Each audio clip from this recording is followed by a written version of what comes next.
When my husband of 43 years collapsed at our anniversary dinner, I never imagined that burying him would be easier than facing what came after. The day Gerald died, I lost my partner. The day of his funeral, I lost my children.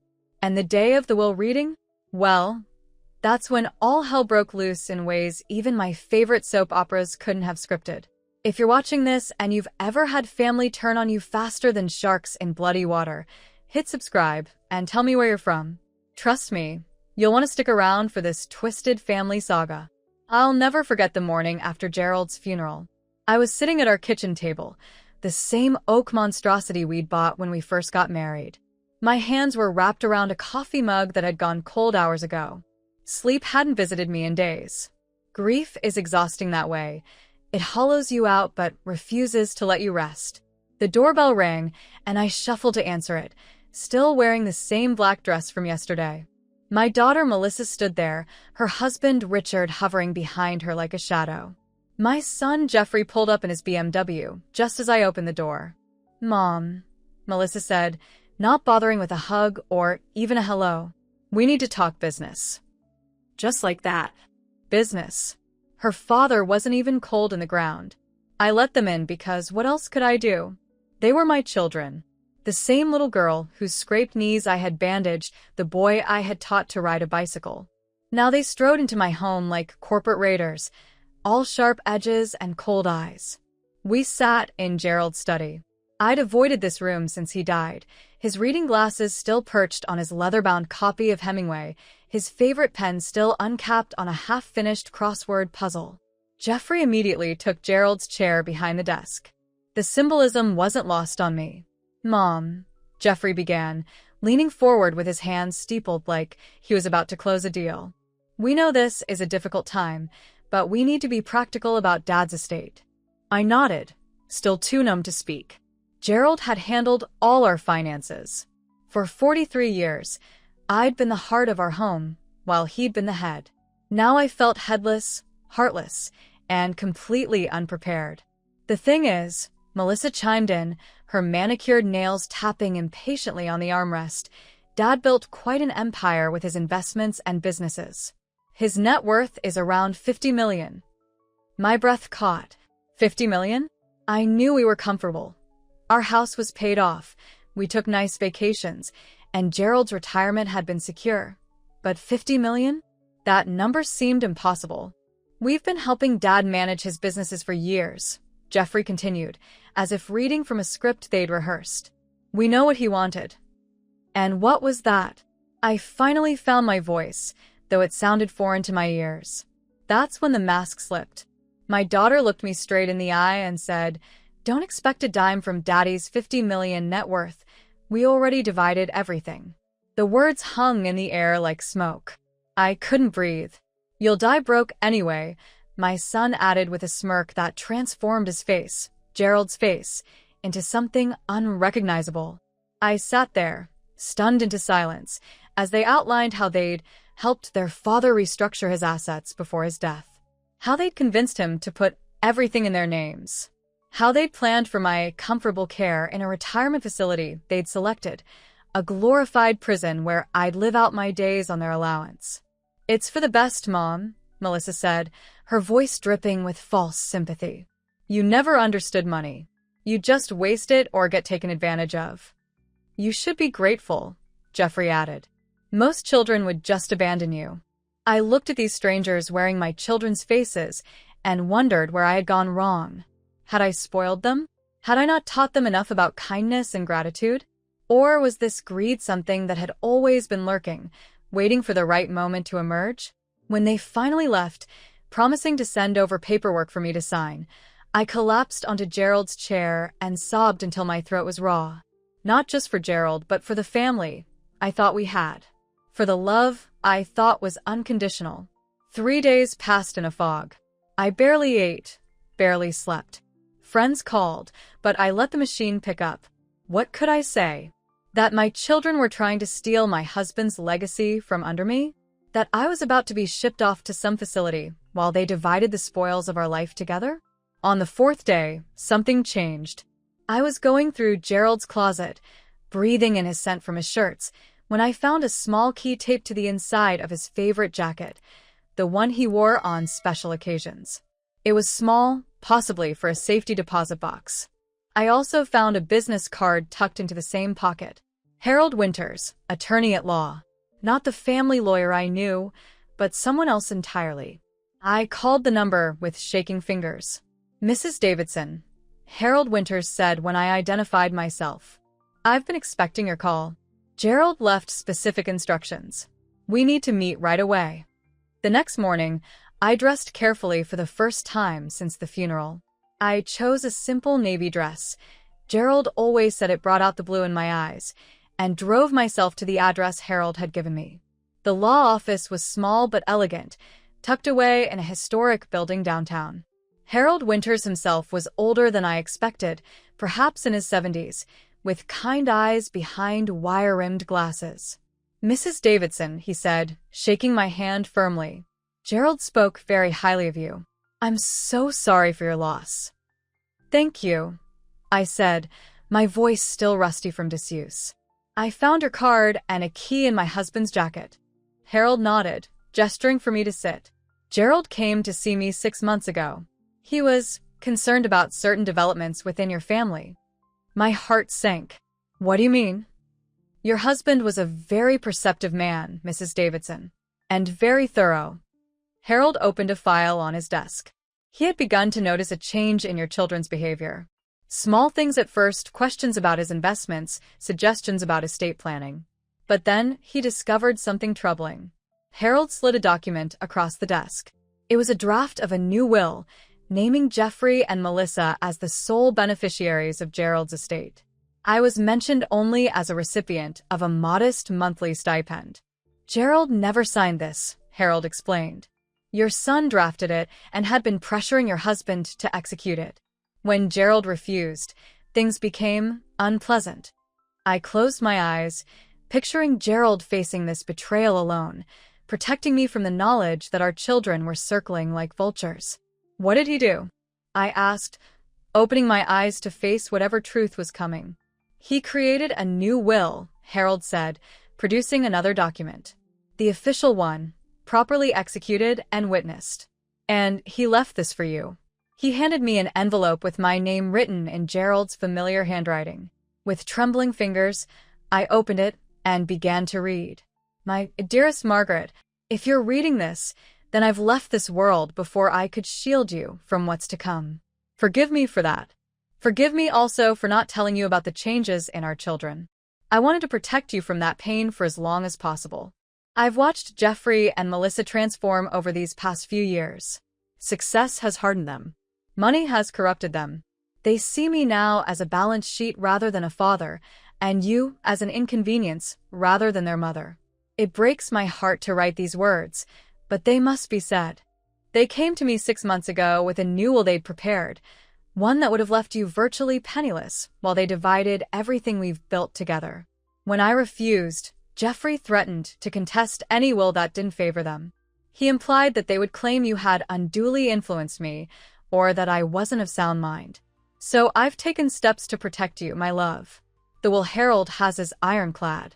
Everything comes to you, as it should. The key you found opens a safety deposit box at First National Bank. Inside is evidence of their attempts to defraud us both. Recorded conversations, emails, the draft will they tried to force on me. Use it if you must, but only if they leave you no choice. I hope I'm wrong. I hope that grief brings them back to themselves, that they remember the values we tried to instill. But if not, know that you have everything you need to stand your ground. You've always been stronger than you know, Margaret. Now it's time for the world to see that strength. All my love, always, Gerald. The tears came then, hot and fast. Grief mingled with betrayal, love with anger. Through it all, Harold waited patiently, passing me a box of tissues when I finally looked up. "There's more," he said gently. "Gerald arranged for a reading of the will at Blackwell, Thompson, and Hayes, your family's regular law firm, for tomorrow at 10 a.m. Your children expect to hear the reading of the will they believe exists. They have no idea about me, or about the real will." "And you'll be there?" I asked, suddenly terrified at the thought of facing my children alone. No, Harold said. Gerald was very specific about this. He wanted me to prepare you, but he believed you should face them on your own. He said, and I quote, "Margaret needs to see their true faces when they realize what they've done." I nodded slowly, understanding dawning. Gerald's final gift to me wasn't just financial security, it was clarity. The brutal, necessary clarity about who our children had become. That night, I barely slept. I kept reading and rereading Gerald's letter, tracing his handwriting with my fingertips. In the morning, I dressed with purpose, a crisp white blouse, a black pencil skirt, Gerald's mother's pearls. Armor for the battle ahead. The law offices of Blackwell, Thompson, and Hayes occupied the top floor of a gleaming downtown skyscraper. When I arrived, precisely at 10 a.m., Jeffrey and Melissa were already there, sitting in the conference room with matching expressions of barely concealed impatience. "Mom," Jeffrey said, standing briefly as I entered. "You look better." "Thank you," I replied, taking a seat across from them rather than beside them. "I'm feeling more like myself today." Melissa glanced at her watch. "Where's Richard?" "We told him 10 sharp." As if on cue, Melissa's husband hurried in, followed by Martin Blackwell, the family lawyer. Richard muttered an apology and took his seat beside Melissa, who shot him an irritated look. "Now that we're all here," Martin began, "we can proceed with the reading of Gerald Davidson's last will and testament." I watched my children as Martin arranged his papers. They were practically vibrating with anticipation, exchanging small smiles when they thought I wasn't looking. I wondered how long they had been planning this. How many family dinners had been opportunities for them to assess what they would soon claim as their own. Martin cleared his throat and began to read. "I, Gerald James Davidson, being of sound mind and body, do hereby declare this to be my last will and testament, revoking all previous wills and codicils." Standard language. I saw Jeffrey shift impatiently. "To my children, Jeffrey Gerald Davidson and Melissa Davidson Spencer, I leave the following message. The measure of a person's life is not in what they accumulate, but in the love they give freely and the integrity with which they live. It is with profound disappointment that I must acknowledge your failure in these measures." The room went deadly silent. Jeffrey's face drained of color. Melissa's mouth fell open in shock. Martin continued, his professional demeanor never wavering. "All assets, properties, and accounts, totaling $50 million, are left solely to my wife, Margaret Ellen Davidson, to use as she sees fit for the remainder of her life and to dispose of according to her wishes upon her death." "What?" Jeffrey exploded, half rising from his chair. "This is wrong. This isn't the will." "Mr. Davidson, please," Martin said calmly. "There's more. Any child who disrespects their mother shall inherit nothing but regret. Should either Jeffrey or Melissa contest this will or cause Margaret any distress, additional documentation will be filed with the court demonstrating their attempts to defraud and disinherit their mother, which may result in criminal charges." Melissa began to cry, ugly, gasping sobs that shook her shoulders. Richard put his arm around her, looking shell-shocked. "This is bullshit," Jeffrey shouted, fully standing now, his fists clenched at his sides. "Dad would never do this. She must have manipulated him when he was sick." "Your father was not sick, Mr. Davidson," Martin replied, his tone cooling considerably. "He was in perfect health when he executed this will 6 months ago, as his doctor will attest. And he provided extensive documentation regarding your attempts to pressure him into signing a different will, one that would have left your mother with almost nothing." Jeffrey turned to me then, his face contorted with rage and disbelief. "What did you do?" he hissed. "What did you say to him?" I met his gaze steadily, feeling strangely calm in the center of the storm. "I didn't have to say anything, Jeffrey. Your father saw who you had become all on his own." "You bitch," Melissa snarled through her tears. "You've ruined everything." "No," I said quietly but firmly. "You did that yourselves." Martin cleared his throat again. "There are some additional provisions. Mrs. Davidson, your husband established a separate trust with detailed instructions. I'll go over those with you privately." "Jeffrey, Melissa, There are letters addressed to each of you as well. He held up 2 sealed envelopes. Jeffrey snatched his letter and tore it open, reading it with increasing agitation before crumpling it in his fist. "This is not over," he said, his voice dangerously low. "We'll fight this." "I wouldn't advise that," Martin said. "Your father was very thorough. The evidence he gathered would be devastating if made public." "Evidence?" Melissa asked, her mascara running down her cheeks in black rivulets. "Recordings, emails, the fraudulent will you tried to force him to sign," I said, remembering Gerald's letter. "All safely stored where you can't reach them." Melissa's face crumpled again, but this time I detected calculation behind her tears. She had always been able to cry on command, even as a little girl. "Daddy wouldn't want this," she whimpered. "He wouldn't want our family torn apart. He wanted justice," I replied. "And he wanted me protected from what you had planned." Jeffrey grabbed his coat and stormed toward the door, pausing only to point a finger at me. "This isn't the end. You won't get away with this." After they left, Martin gave me a sympathetic look. "Are you all right, Margaret?" "No," I answered honestly. "But I will be." We spent the next hour going over the details of Gerald's trust. He had arranged everything meticulously, ensuring that I would have full control over all assets, but also providing me with a team of financial advisors should I need them. There were charitable donations he'd planned, investments to be maintained, and properties to manage. "Your husband was worried you might feel overwhelmed," Martin explained. "But he was also confident in your abilities. He said you've always been the backbone of the family, even if you didn't realize it." When I finally left Martin's office, I felt both exhausted and strangely exhilarated. The world looked different, sharper, clearer. I drove not to the house I'd shared with Gerald, but to the First National Bank. It was time to see what was in that safety deposit box. The bank manager escorted me personally once I presented the key and my identification. In a private room, he left me alone with the metal box Gerald had secured. Inside, I found exactly what Gerald had described: a USB drive labeled evidence, a folder of printed emails and documents, and several more sealed envelopes with dates written on them. There was also a smaller envelope on top with "Open First," written in Gerald handwriting. "Margaret, if you're reading this, then things have gone as I feared with our children. I'm so sorry, my love. No mother should have to face such betrayal. What you'll find in this box is ugly. It will hurt to see the extent of their plotting. But knowledge is power, and you'll need that power in the days ahead. I've also included something else, a key to the lake house. Not our usual one, but the small cabin I bought last year. I told you it was an investment property, which wasn't entirely untrue. But it's also a sanctuary, should you need one. No one knows about it except Harold Winters, who handled the purchase. The address and directions are enclosed. There may be difficult days ahead, Margaret. Jeffrey and Melissa won't accept defeat easily. They've grown too accustomed to getting their way, too entitled to what they believe should be theirs. Be careful, be vigilant, but don't let them make you bitter.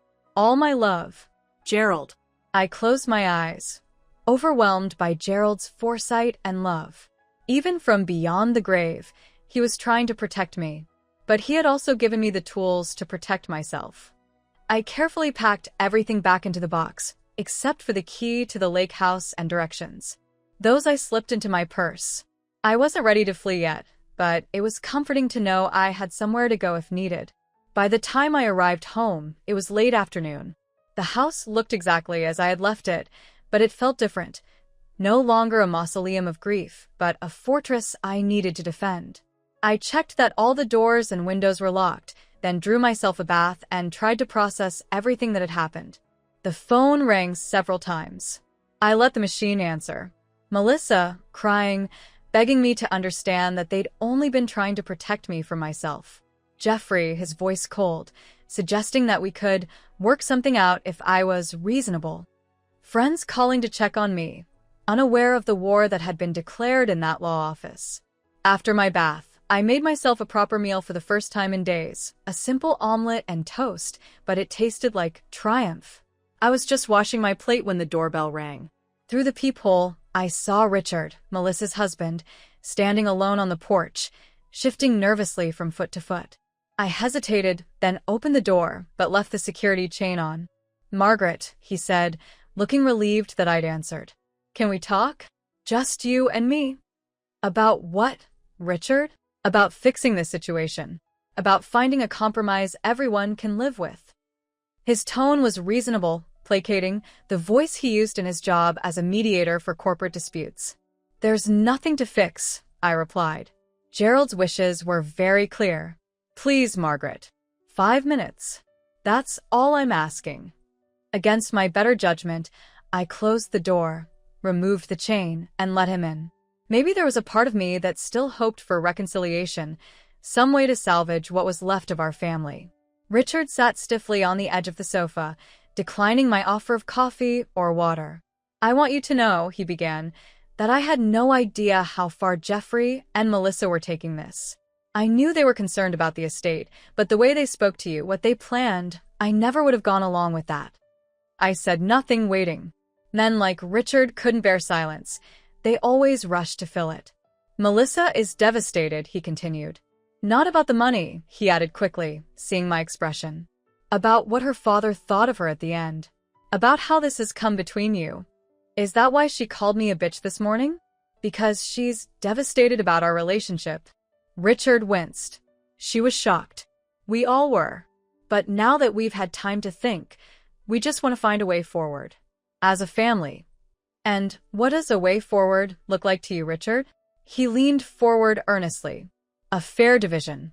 Something that respects Gerald's wishes while acknowledging what Jeffrey and Melissa have contributed to building his businesses. Maybe a third each?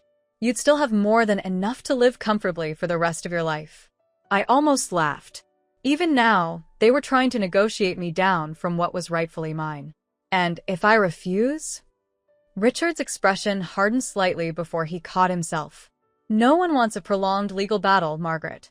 It would be expensive, painful for everyone, and certain revelations might come to light that none of us would want public."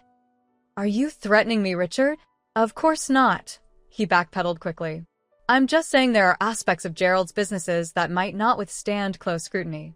Tax arrangements, client relationships, the kind of gray areas that exist in any successful enterprise." Now I understood. They weren't just worried about losing their inheritance. They were worried about what I might discover as I took control of Gerald's empire. What shortcuts had been taken? What ethical lines crossed? "I think you should leave," I said, standing. Richard stood too, abandoning all pretense of familial concern. "Think carefully about what you're doing, Margaret. You're 65 years old. Do you really want to spend your remaining years fighting your own children? Isolated? Alone?" "I'd rather be alone than surrounded by vipers," I replied, opening the front door pointedly. "Goodbye, Richard." After he left, I double-checked all the locks again, then went to Gerald's study. I had avoided looking too closely at his business records before, but now I needed to understand what I was dealing with. What were they so afraid I would find? I spent hours going through files, both paper and digital. Gerald had been methodical, keeping careful records of everything. At first, it all seemed legitimate. Property investments, stock holdings, his manufacturing business, the chain of hardware stores he'd built from a single location. But then I found a folder labeled J&M Ventures. Inside were records of a separate company owned jointly by Jeffrey and Melissa, which appeared to be doing business with Gerald's main company at suspiciously favorable rates. There were invoices for consulting services with vague descriptions and generous payments. They had been siphoning money from their father's business into their own for years. Hundreds of thousands of dollars, possibly millions. My hand shook as I closed the folder. No wonder they were desperate. This wasn't just about inheritance. It was about covering their tracks. If I took control and brought in outside auditors, which any prudent new owner would do, their scheme would be exposed. I was so absorbed in my discovery that I almost didn't hear the sound of breaking glass from the back of the house. Freezing in place, I listened intently. Another noise, a soft thud, like someone trying to move quietly but bumping into furniture. Someone was in my house. Heart pounding, I quickly gathered the J&M Ventures folder and slipped it into a drawer. The landline was in the kitchen, but that would mean walking toward the sounds of intrusion. My cell phone was charging on the bedside table, also out of reach. The study had a heavy door with a lock. Quietly, I closed it and turned the key, then looked frantically for a weapon. Gerald's golf club stood in the corner. I grabbed an iron just as the door handle jiggled. "Margaret." Jeffrey's voice, slightly slurred. "Are you in there? Open the door." "Jeffrey?" I called back, trying to keep my voice steady. "What are you doing in my house?" "Your house?" He laughed bitterly. "This is my childhood home. I have every right to be here." "You broke in," I said, gripping the golf club tighter. "I'm calling the police." "No, you're not," he replied, his tone suddenly dangerous. "You're going to open this door, and we're going to have a conversation about those files you've been looking at." He'd been watching me. The realization sent ice through my veins. "Leave now, Jeffrey, and I won't press charges." "Open the damn door," he shouted, rattling the handle violently. I backed away, fumbling for my cell phone before remembering it wasn't there.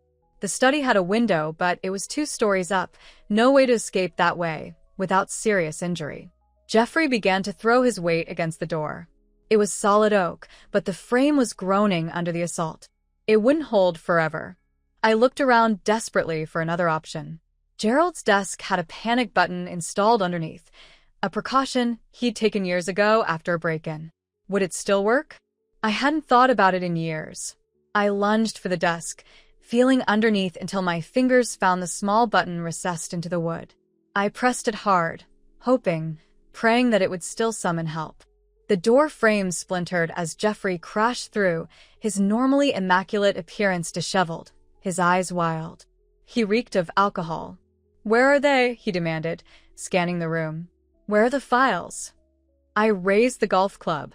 "Get out of my house, Jeffrey. Now." He laughed, a sound devoid of humor. "Or what? You'll hit me? Your own son." He took a step forward. "You've ruined everything, you know that? Everything I've worked for.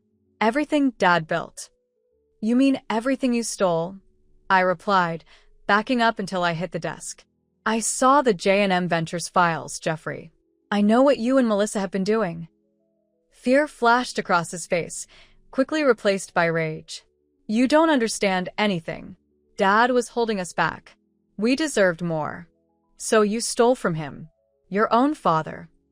"It wasn't stealing," he shouted. "It was taking what we earned. What should have been ours anyway." He lunged forward suddenly, grabbing for the golf club. I swung it instinctively, catching him on the shoulder. He howled in pain but managed to wrench it from my grasp, throwing it across the room. "You're going to regret that," he snarled, grabbing my wrist with bruising force. In the distance, I heard sirens. The panic button had worked. Relief flooded through me, but Jeffrey's grip only tightened. "What did you do?" he demanded, hearing the sirens too. "Security system," I gasped, trying to pull away. "Let go of me, Jeffrey. It's over." "It's not over," he hissed, dragging me toward the door. "We're leaving. Now. You're going to call your lawyer tomorrow and fix this. All of it." But the sirens were getting closer, and even in his alcohol-fueled rage, Jeffrey knew he was trapped. With a final, vicious shove that sent me sprawling onto the floor, he ran from the room. I heard the front door slam as I picked myself up, shaking with adrenaline and fear. By the time the police arrived, Jeffrey was gone, but the evidence of his break-in was everywhere. The shattered back window, the splintered study door, the bruises already forming on my wrist. The officers were kind, taking my statement and photographing the damage. They asked if I wanted to press charges. Without hesitation, I said yes. "He's my son," I explained to the sympathetic female officer who was documenting my injuries. "But I don't recognize the man who broke into my home tonight. That person is a stranger to me." After the police left, promising to increase patrols in the area, I knew I couldn't stay in the house. Jeffrey might return, perhaps with Melissa this time. The locksmith the police had called wouldn't be able to come until morning, and even then, I wouldn't feel safe. I packed a small bag with essentials, retrieved my cell phone, and took one last look around the home where I'd raised my family. Then I got into my car and pulled out the directions to Gerald's secret lake house. It was time to use the sanctuary he had prepared. The drive took almost 2 hours, heading north into increasingly rural areas. The directions led me down winding country roads until I finally turned onto a gravel driveway nearly hidden by pine trees. At the end stood a small, rustic cabin overlooking a serene lake, silver in the moonlight. Using the key Gerald had left me, I unlocked the door and stepped inside. It was simple but comfortable, a combined living room and kitchen, a bedroom, a bathroom, clean and well-maintained, with a subtle masculine aesthetic that was purely Gerald. On the mantel above a small fireplace stood a framed photo of us on our honeymoon, young and laughing on a beach in Hawaii. I touched the image of his face, tears welling up. "Oh, Gerald," I whispered. "What happened to our family?" As if in answer, my phone rang, startling me. Unknown number. I hesitated, then answered. "Mrs. Davidson?" A woman's voice I didn't recognize. "This is Officer Rivera. There's been a development I thought you should know about immediately." My heart clenched. "What is it?" "Your son, Jeffrey Davidson, was involved in a car accident shortly after leaving your residence. He's been taken to Memorial Hospital. His condition is serious but stable." The world seemed to tilt on its axis. Despite everything, despite his betrayal and his attack, he was still my son. "I'll be right there," I said automatically. "There's something else," Officer Rivera continued, her voice becoming more formal. "Mr. Davidson's blood alcohol level was well above the legal limit.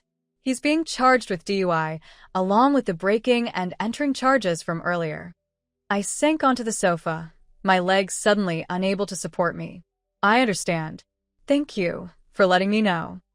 After hanging up, I sat motionless, staring at the darkened window that reflected my own stunned face back at me.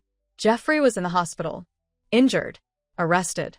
My son, who had once been a sweet little boy with Gerald's eyes and my smile, was now a criminal who had tried to intimidate his own mother. But he was still my son. I grabbed my purse and keys, ready to drive back to town, when my phone rang again. This time it was Melissa. "How could you?" she screamed without preamble. "Jeffrey's in the hospital because of you. Because you called the police on your own son." "He broke into my house, Melissa," I said, trying to stay calm. "He threatened me. He was drunk. He was upset. We all are. You've turned Dad against us, stolen everything, and now you're trying to destroy Jeffrey too. That's not what happened and you know it." I took a deep breath. "I'm on my way to the hospital now." "Don't bother," she spat. "We don't want you there. You're not family anymore." The words struck like physical blows, but I forced myself to respond evenly. "I'm still your mother, Melissa. I'm still Jeffrey's mother. Nothing can change that. Watch me," she hissed and hung up. I sat back down, key still in hand, torn between rushing to my son's bedside and respecting the boundaries Melissa had just erected. Would my presence help or only escalate the situation further? Would Jeffrey even want to see me, or would the sight of me in his hospital room push him over some edge? In the end, I placed my keys back on the table. I would go in the morning, when emotions had cooled and Jeffrey was sober. Tonight, I needed to think, to plan, to find my footing in this new reality where my children were not just estranged but actively hostile. I made myself a cup of tea in the small kitchen, noting that Gerald had stocked the cabinets with all my favorite brands. Even here, in this secret place I hadn't known existed until today, he had thought of my comfort. Carrying my tea to the bedroom, I discovered more evidence of Gerald's careful planning. The closet contained several outfits in my size, new with tags still attached. The bathroom was stocked with my preferred toiletries. On the nightstand lay a leather-bound journal with another note tucked inside the cover. "Use this to record your thoughts, Margaret. Writing has always helped you make sense of things. And when you're ready, use it to write a new chapter of your life, one that isn't defined by loss or betrayal, but by your own strength and courage. I love you always, Gerald." I ran my fingers over his handwriting, feeling simultaneously bereft and profoundly connected to him. Gerald was gone, but he had left me with so much more than money or property. He had left me with truth, with clarity, with the tools to rebuild whatever came next. I opened the journal to the first blank page and began to write. Today, I lost my children but found myself. Tomorrow, I begin the fight for justice, not just for Gerald's legacy, but for the truth of who we were as a family and what we became. I don't know if Jeffrey and Melissa can ever find their way back to being the people Gerald and I raised them to be. I don't know if I will ever hold my grandchildren again or celebrate another Christmas as a family. But I know this. I will not be erased. I will not be discarded. I will honor Gerald's faith in me by standing firm against the storm our children have unleashed. And I will win. In the quiet of the lake house, with Gerald's presence all around me, I finally fell into an exhausted sleep. The battle had just begun, but for the first time since Gerald's death, I felt ready to fight. Not just for his legacy, but for my own. Morning came with a clarity I hadn't felt since Gerald died. I watched the sun rise over the lake, turning the water to liquid gold, and knew what I had to do. I couldn't hide forever in this sanctuary Gerald had created. I needed to face what was waiting for me, my injured son, my furious daughter, and the wreckage of what had once been our family. If you're still watching this story unfold, hit subscribe and share in the comments if you've ever had to choose between peace and justice. Because, honey, that's the choice I was facing, and it was tearing me apart. I showered and dressed in one of the new outfits Gerald had purchased, a simple navy pantsuit that made me look more confident than I felt. As I applied a touch of makeup, I studied my reflection in the bathroom mirror. The woman looking back at me wasn't the shattered widow of a few days ago. Her eyes held purpose. Her jaw was set with determination. The drive back to the city gave me time to prepare for what was coming. I called Harold Winters from the car, filling him in on Jeffrey's break-in and subsequent accident. "This changes things," Harold said gravely. The police report of his breaking and entering, combined with his DUI, establishes a pattern of erratic, potentially dangerous behavior. We could use this to file for a restraining order. Against my own son? The words felt impossible, but I knew Harold was right. Yes. Do it. And I want to meet with you this afternoon if possible. There are financial records I found. Evidence of Jeffrey and Melissa embezzling from Gerald's company. That's significant, Harold replied after a moment. How much are we talking about? I'm not sure yet. Hundreds of thousands at least. Maybe millions. Harold let out a low whistle. No wonder they were so desperate to control the estate. If you took over and brought in auditors. Exactly. Their scheme would be exposed. This gives us considerable leverage, Margaret. But it also makes them more dangerous. They have everything to lose now. After promising to meet Harold later, I steeled myself and headed to Memorial Hospital. I wasn't sure what reception awaited me there, but I needed to see Jeffrey with my own eyes, to assure myself he would recover, despite everything that still mattered to me. The hospital was a sprawling complex downtown. I found my way to the information desk, where a kind-faced volunteer directed me to the third floor. Room 317, she said. But there's a police officer posted outside. Your son's under arrest, even while being treated. I nodded, not bothering to explain the complicated truth, that I was the one who had pressed those charges. As I rode the elevator up, I rehearsed what I might say to Jeffrey. To Melissa, if she was there. Would there be recriminations? Tears? More threats? I didn't know, but I was done being blindsided by my own children. The police officer outside room 317 checked my ID, then nodded for me to enter. I took a deep breath and pushed the door open. Jeffrey lay in the hospital bed, his face bruised, his right arm in a cast, and 4 dripping fluids into his left arm. Melissa sat beside him, holding his hand. Both looked up as I entered, their expressions shifting from surprise to hostility in an instant. "What are you doing here?" Melissa demanded, standing. "I told you we don't want you here." "I came to see my son," I replied calmly, closing the door behind me. "How are you feeling, Jeffrey?" He looked away, jaw clenched, like someone who drove into a tree after his mother called the cops on him. "You broke into my home," I reminded him. "You threatened me. You were drunk. What did you expect me to do? I expected you to be a mother, Melissa spat. Not a vindictive old woman trying to destroy her own children. I took another step into the room, forcing myself to remain composed. Is that what you think this is? Me destroying you? Not you trying to steal your father's legacy and leave me with nothing. We were trying to protect the business. Jeffrey burst out, wincing as the sudden movement jostled his injuries. Dad was getting soft, making bad decisions. We were fixing his mistakes. By embezzling from his company? I asked quietly. The room went silent. Jeffrey's monitor beeped steadily in the background, marking the seconds of their stunned silence. I don't know what you're talking about, Melissa finally said, but her voice lacked conviction. J&M Ventures, I continued. The shell company you two created to siphon money from your father's business. The fake consulting contracts. The inflated invoices. I found it all, Melissa. Jeffrey's face had gone pale beneath his bruises. Those were legitimate business arrangements, he insisted, but his eyes darted to Melissa in panic. I've already spoken to Harold Winters about it, I said.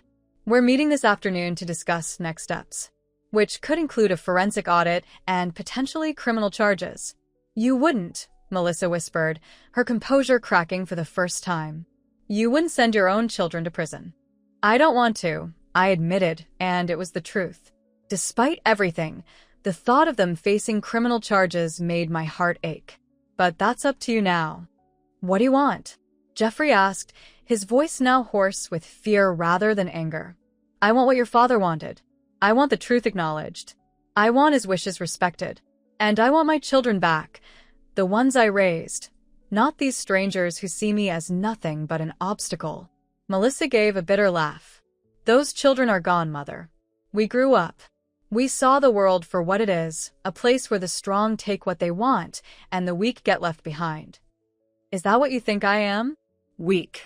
I moved closer to the bed, looking directly into my daughter's eyes. I survived poverty as a child.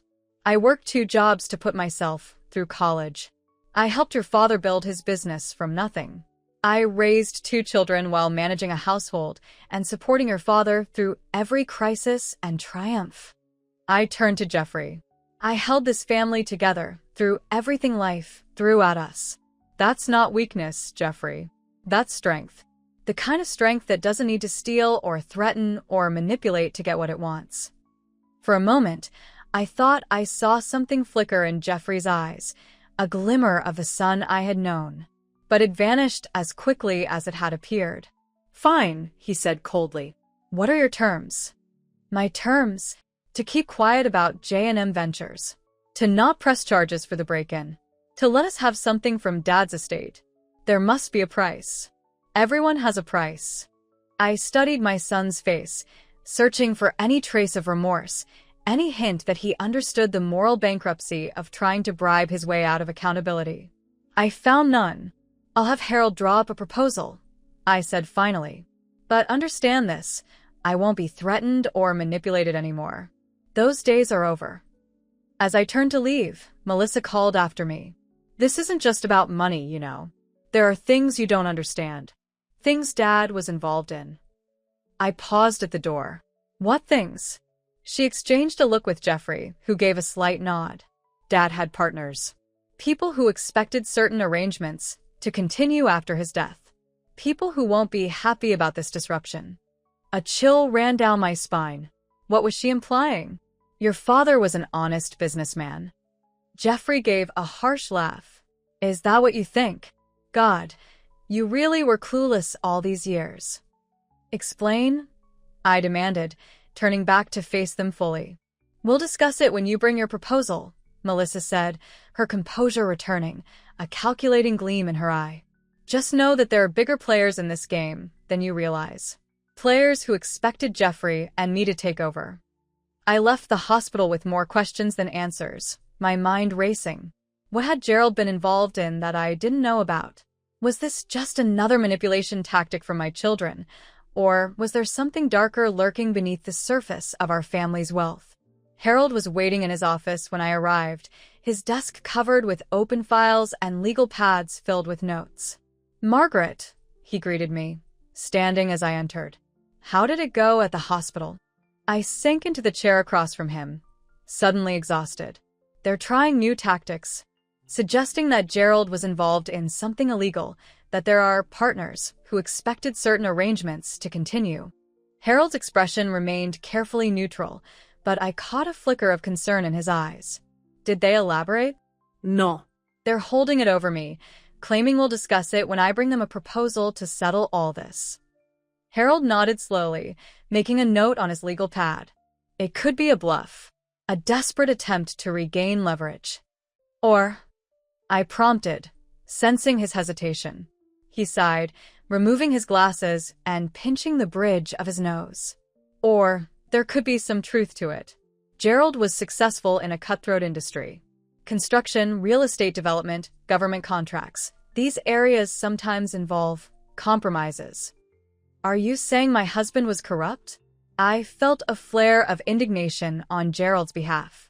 No, not necessarily. But in business, especially at that level, there are gray areas. Relationships that need maintenance.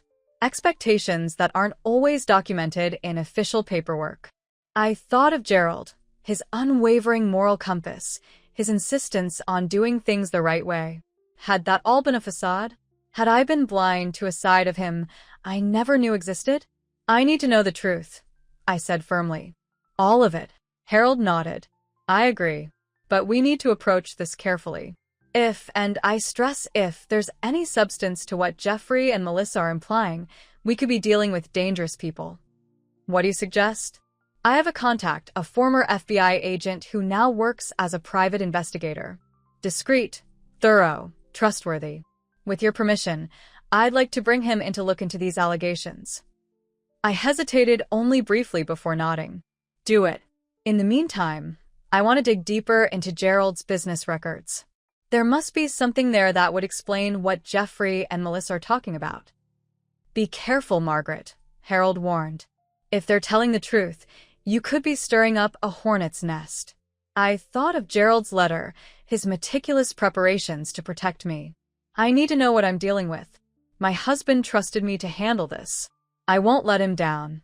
After leaving Harold's office, I drove to Gerald's corporate headquarters downtown, a modest 12-story building that housed the nerve center of his business empire. I had rarely visited. My life had been centered around our home, our children, our social circle. The business had been Gerald's domain, and I had been content to let him handle that aspect of our lives. Now, as I rode the elevator to the executive floor, I felt like an intruder in a foreign land. The receptionist recognized me, offering condolences and a sympathetic smile as she directed me to Gerald's office. No one's been in there since. She trailed off delicately. Mr. Evans said to leave it untouched until the estate was settled. Lawrence Evans was Gerald's CFO, a quiet, methodical man who had been with the company for nearly 20 years. I made a mental note to speak with him. If anyone knew the truth about Gerald's business dealings, it would be Lawrence. Gerald's office was exactly as he must have left it, desk organized with military precision, family photos arranged on the credenza behind his chair, industry awards displayed modestly on one wall. I sat in his leather chair, running my hands over the smooth desktop, feeling a fresh wave of grief at this tangible reminder of his absence. Focus, Margaret, I told myself. You're here for answers. I began with his computer, but it was password protected. Of course it would be. I tried our anniversary, the children's birthdays, various combinations of meaningful dates, all without success. Next, I turned to his filing cabinets, locked, with no key in sight. Frustrated, I was about to leave when there was a soft knock at the door. Lawrence Evans stood there, his thin face drawn with what looked like months of stress. Mrs. Davidson, he said formally. I heard you were here. May I come in? Of course, Lawrence. And please, it's Margaret. He entered, closing the door behind him. I've been hoping you would come. There are matters we need to discuss. About Gerald's business? About partners who might have expectations. Lawrence's eyebrows rose slightly. You know about that? Jeffrey and Melissa mentioned something. They were vague, but they implied that Gerald was involved in something questionable. Lawrence sank into the chair across from me, suddenly looking every day of his 60-something years. It's not what you think, Margaret. Your husband was an honest man. But yes, there are complications. Tell me everything, I said, leaning forward. Lawrence glanced at the door, then lowered his voice. About 5 years ago, Gerald needed capital for a major expansion. The banks were reluctant after the financial crisis, so he looked for private investors. He found them in the form of Blackridge Partners. I remember the name, I said slowly. Gerald mentioned them a few times. On paper, they're a private equity firm. In reality, they're a front for Viktor Sokolov. The name meant nothing to me, and my expression must have shown it. Russian money, Lawrence explained. Not entirely clean money, if you understand my meaning. Sokolov provided the capital Gerald needed in exchange for a silent partnership and certain favors. What kind of favors? I asked, my mouth suddenly dry. Nothing illegal, Lawrence hastened to add. Mostly it involved using Gerald's political connections to smooth the way for other Sokolov investments. Introductions to the right people. Support for certain zoning changes or development projects. That sort of thing. I tried to reconcile this information with the husband I had known. And Gerald went along with this? Reluctantly, yes. He needed the money, and at first, the request seemed harmless enough. But over time, Sokolov's demands became more problematic. About a year ago, Gerald began looking for ways to buy out Blackridge's interest in the company. He wanted to sever the relationship completely. Did he succeed? Lawrence shook his head. The negotiations were ongoing when he died. And here's where it gets complicated. Jeffrey and Melissa had formed a relationship with Sokolov behind Gerald's back. They promised to continue the partnership, expand it even if they gained control of the company after Gerald's death. The pieces were starting to fit together. So, when Gerald changed his will, leaving everything to me, it threw a wrench into everyone's plans, Lawrence confirmed. Sokolov expected business as usual with Jeffrey and Melissa at the helm. Now he's dealing with an unknown quantity. Has he tried to contact you? Since Gerald's death. Lawrence nodded, looking distinctly uncomfortable. His representatives have called several times. I've been vague about the succession plans, telling them things are still being sorted out legally. But they're growing impatient. I sat back, processing this information. What happens if I refuse to continue this partnership? If I try to buy them out, as Gerald was planning to do? Lawrence hesitated. Sokolov is not a man who takes rejection well. He could make things very difficult. Difficult how? Are you saying he's dangerous? I'm saying that he protects his interests aggressively.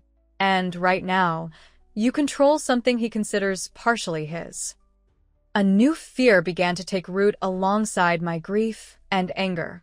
Not just for myself, but for the employees who depended on Gerald's company for their livelihoods. If this Sokolov was as dangerous as Lawrence implied, I needed to proceed with extreme caution. Thank you for being honest with me, Lawrence, I said finally. I need to think about how to handle this. Be careful who you trust, Margaret, he warned as he stood to leave. Including Jeffrey and Melissa. They've made promises to Sokolov that they may not be able to keep now. After Lawrence left, I remained in Gerald's office, trying to absorb the implications of what I'd learned. My children weren't just trying to steal their inheritance. They had aligned themselves with potentially dangerous people in pursuit of power and wealth. I was still sitting there when my phone rang. Unknown number. I answered cautiously. Mrs. Davidson? The voice was male, heavily accented. My name is Alexei Petrov. I represent Mr. Sokolov of Blackridge Partners. We need to meet. My heart pounded, but I kept my voice steady. Regarding what, Mr. Petrov? Regarding the future of your late husband's company, in which my employer has significant interests. Mr. Sokolov is in town and would like to express his condolences, personally. Shall we say dinner tomorrow evening? The private dining room at the Capitol Grill, 7 o'clock. It wasn't really a question. I'll be there, I replied, seeing no alternative. Excellent. Mr. Sokolov looks forward to meeting the woman Gerald Davidson trusted with his legacy. After hanging up, I immediately called Harold, relaying my conversation with Lawrence and the subsequent call from Petrov. "Don't go alone," Harold insisted. "In fact, I'm not sure you should go at all. If I don't, I'll appear weak. Afraid. That's not the impression I want to give this man. At least let me come with you," Harold said. "As your legal counsel." "No," I decided. "I need to assess Sokolov for myself, without legal posturing. But I'll take precautions. What about your investigator friend? Could he be there, perhaps at another table, keeping an eye on things?" Harold agreed reluctantly, promising to make the arrangements. We also agreed that I should move back into my home. Staying at the lake house indefinitely would only fuel speculation that I was hiding, which might be interpreted as weakness. The locksmith had repaired the broken window and study door, and the security company had upgraded the alarm system.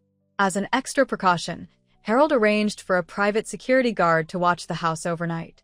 As I moved through the rooms that evening, trying to reclaim the space that had been violated, I felt Gerald's absence more acutely than ever. What would he advise me to do about Sokolov? About our children? I had no answers, only the growing conviction that I needed to be as strategic and careful as Gerald had been in preparing for his death.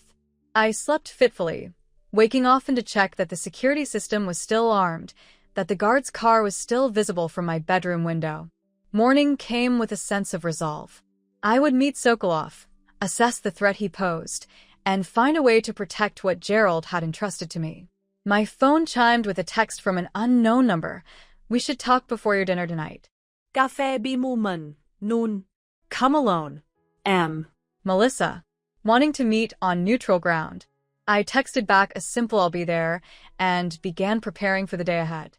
Café Beaumont was an upscale bistro in the shopping district, the kind of place where ladies who lunch gathered to gossip over salads and sparkling water.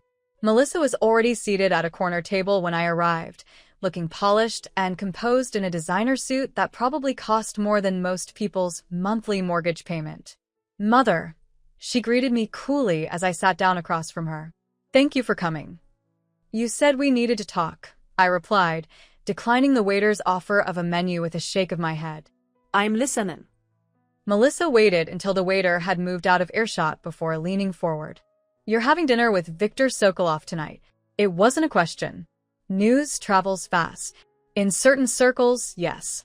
Especially when a 65-year-old widow with no business experience suddenly controls assets that very powerful people consider partially theirs. "Is that why you wanted to meet?" "To warn me about Sokolov." Melissa's perfectly manicured fingers toyed with her water glass. "In a manner of speaking, I wanted to make sure you understand what you're walking into. Then enlighten me." She studied me for a moment, as if seeing me for the first time. "You've changed, Mother. A week ago, you could barely function. Now you're..." She gestured vaguely. "Now I'm what?" "Different. Harder." "Betrayal will do that to a person," I replied evenly. "Now tell me about Sokolov." Melissa sighed. Viktor Sokolov made his fortune in the chaos after the Soviet Union collapsed. He acquired state assets for pennies on the dollar, then leveraged those into a global empire. He's ruthless, brilliant, and completely amoral. And you and Jeffrey decided to partner with him. "We recognized an opportunity," she corrected. "Dad was too cautious, too concerned with appearances." Sokolov offered resources and connections that could have doubled the company's value in 5 years. "At what cost?" "Nothing we weren't prepared to pay." She paused. "The point is, Sokolov expected to be dealing with Jeffrey and me. People he's already vetted and approved. Instead, he's meeting you, an unknown quantity with no business experience and no understanding of the delicate arrangements already in place." "Delicate arrangements," I repeated. "You mean the corrupting of government officials? The trading of favors? The blurring of ethical lines?" Melissa rolled her eyes. "This is exactly why Dad should have prepared you better. You see everything in black and white. Business isn't like that, Mother. There are gray areas. Necessary compromises. Your father was trying to end the partnership with Sokolov. I informed her, watching her reaction carefully. Lawrence told me everything." Surprise flickered across her face before she could mask it. "Lawrence doesn't know everything." What doesn't he know? Melissa hesitated, then seemed to make a decision. Sokolov doesn't just want to continue the partnership. He wants to buy the company outright. All of it. He's prepared to offer well above market value. And you and Jeffrey were going to sell? Without consulting me? We were going to make a sound business decision, she countered. One that would have benefited everyone. Everyone except the employees who would likely lose their jobs in the acquisition. Everyone except the legacy your father built. Legacy, Melissa scoffed. It's just a business, Mother. Assets on a balance sheet. Dad is gone. He doesn't care what happens to the company now. I studied my daughter, this stranger with Melissa's face who could speak so callously about her father's life's work. Why are you telling me this? What do you want? She leaned forward again. I want you to sell to Sokolov. Take his offer. It will solve everyone's problems. You'll have more money than you could ever spend. Jeffrey and I will receive the compensation we were promised for brokering the deal.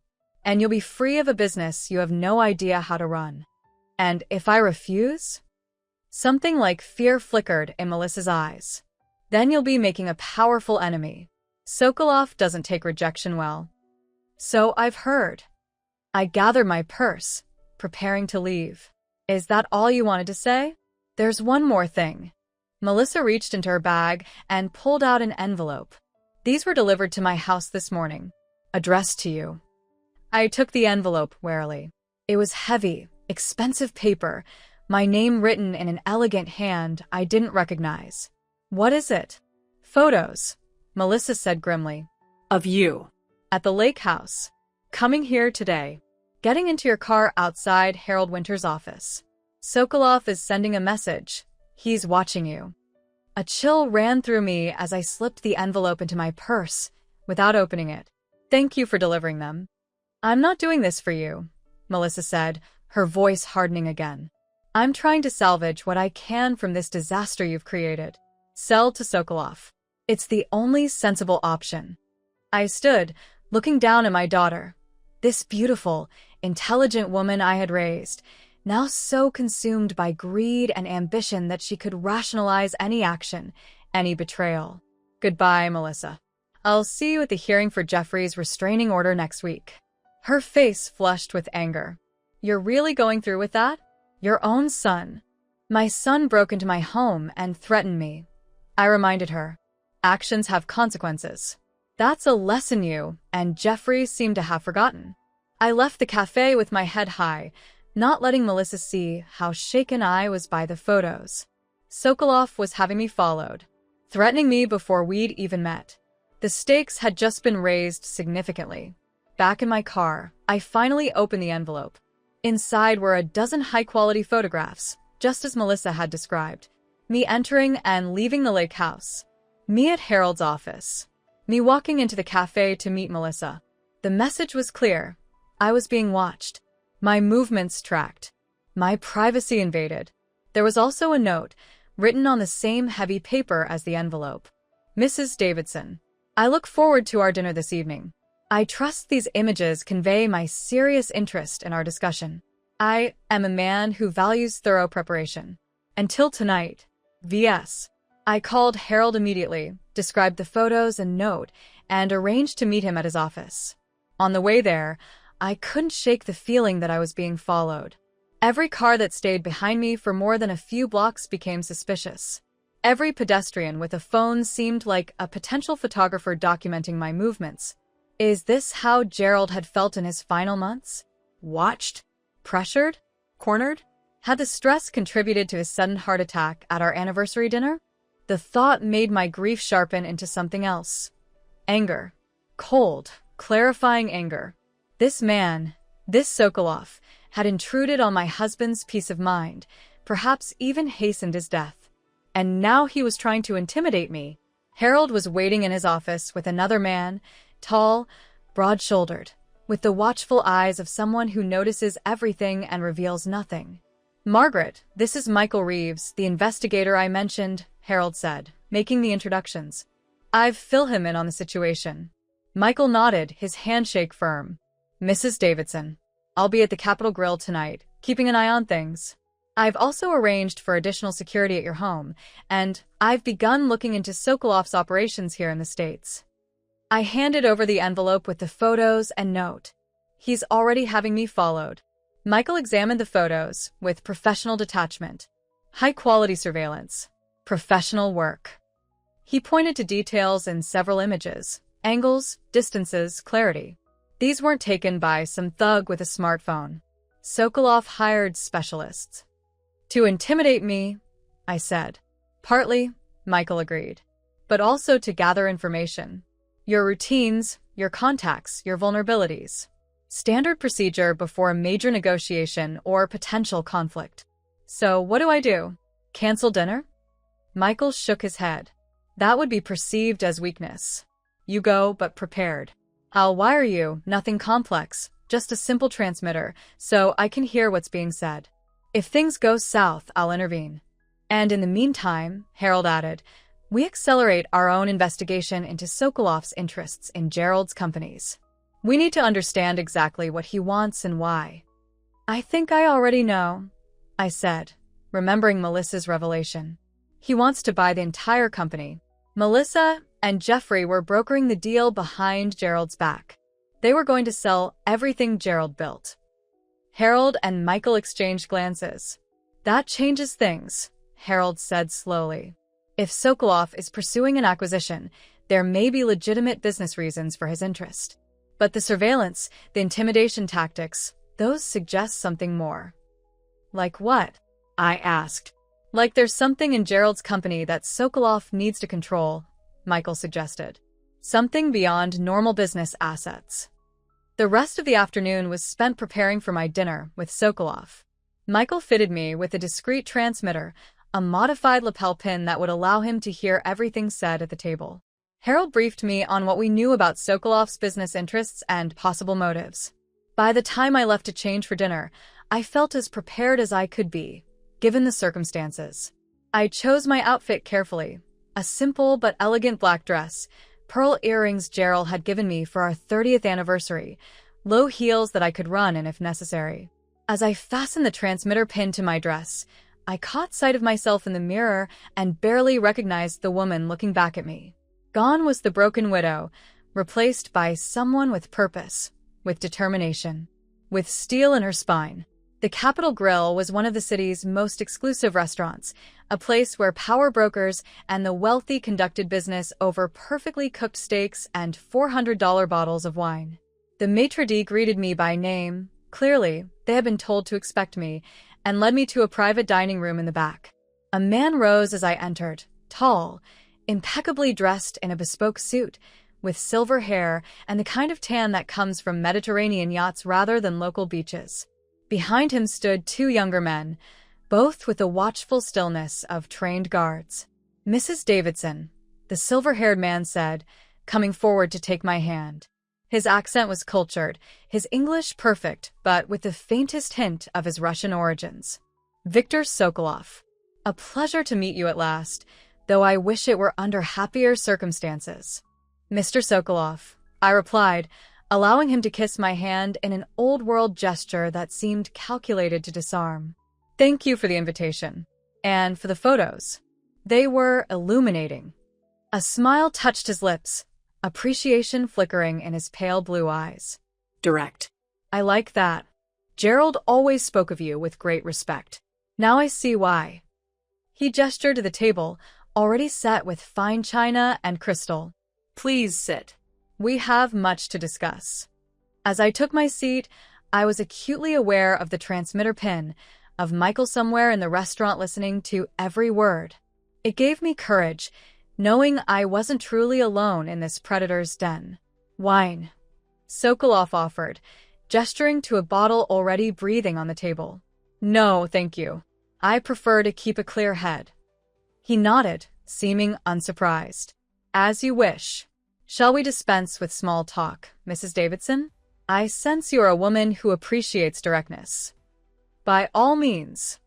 Sokolov sipped his wine, studying me over the rim of his glass. I had a partnership with your husband, a profitable arrangement for both parties. I would like that partnership to continue, but recent events have complicated matters. You mean Gerald's death and his decision to leave everything to me, rather than to our children who had already promised to sell you the company. If Sokolov was surprised by my knowledge, he didn't show it. Precisely. Your children and I had reached a preliminary understanding. Gerald's new will was unexpected. My husband was trying to end his partnership with you, I said, watching his reaction carefully. Not expand it. Now there was a flicker of something in those pale eyes. Annoyance, perhaps. Gerald was a good businessman, but sentimental. He had concerns that I believe were unfounded. What kinds of concerns? The usual anxieties of aging men who suddenly develop moral qualms about the compromises they've made throughout their careers. Sokolov waved a dismissive hand. Nothing substantial. Substantial enough that he was willing to pay a premium to buy you out. Sokolov's smile tightened almost imperceptibly.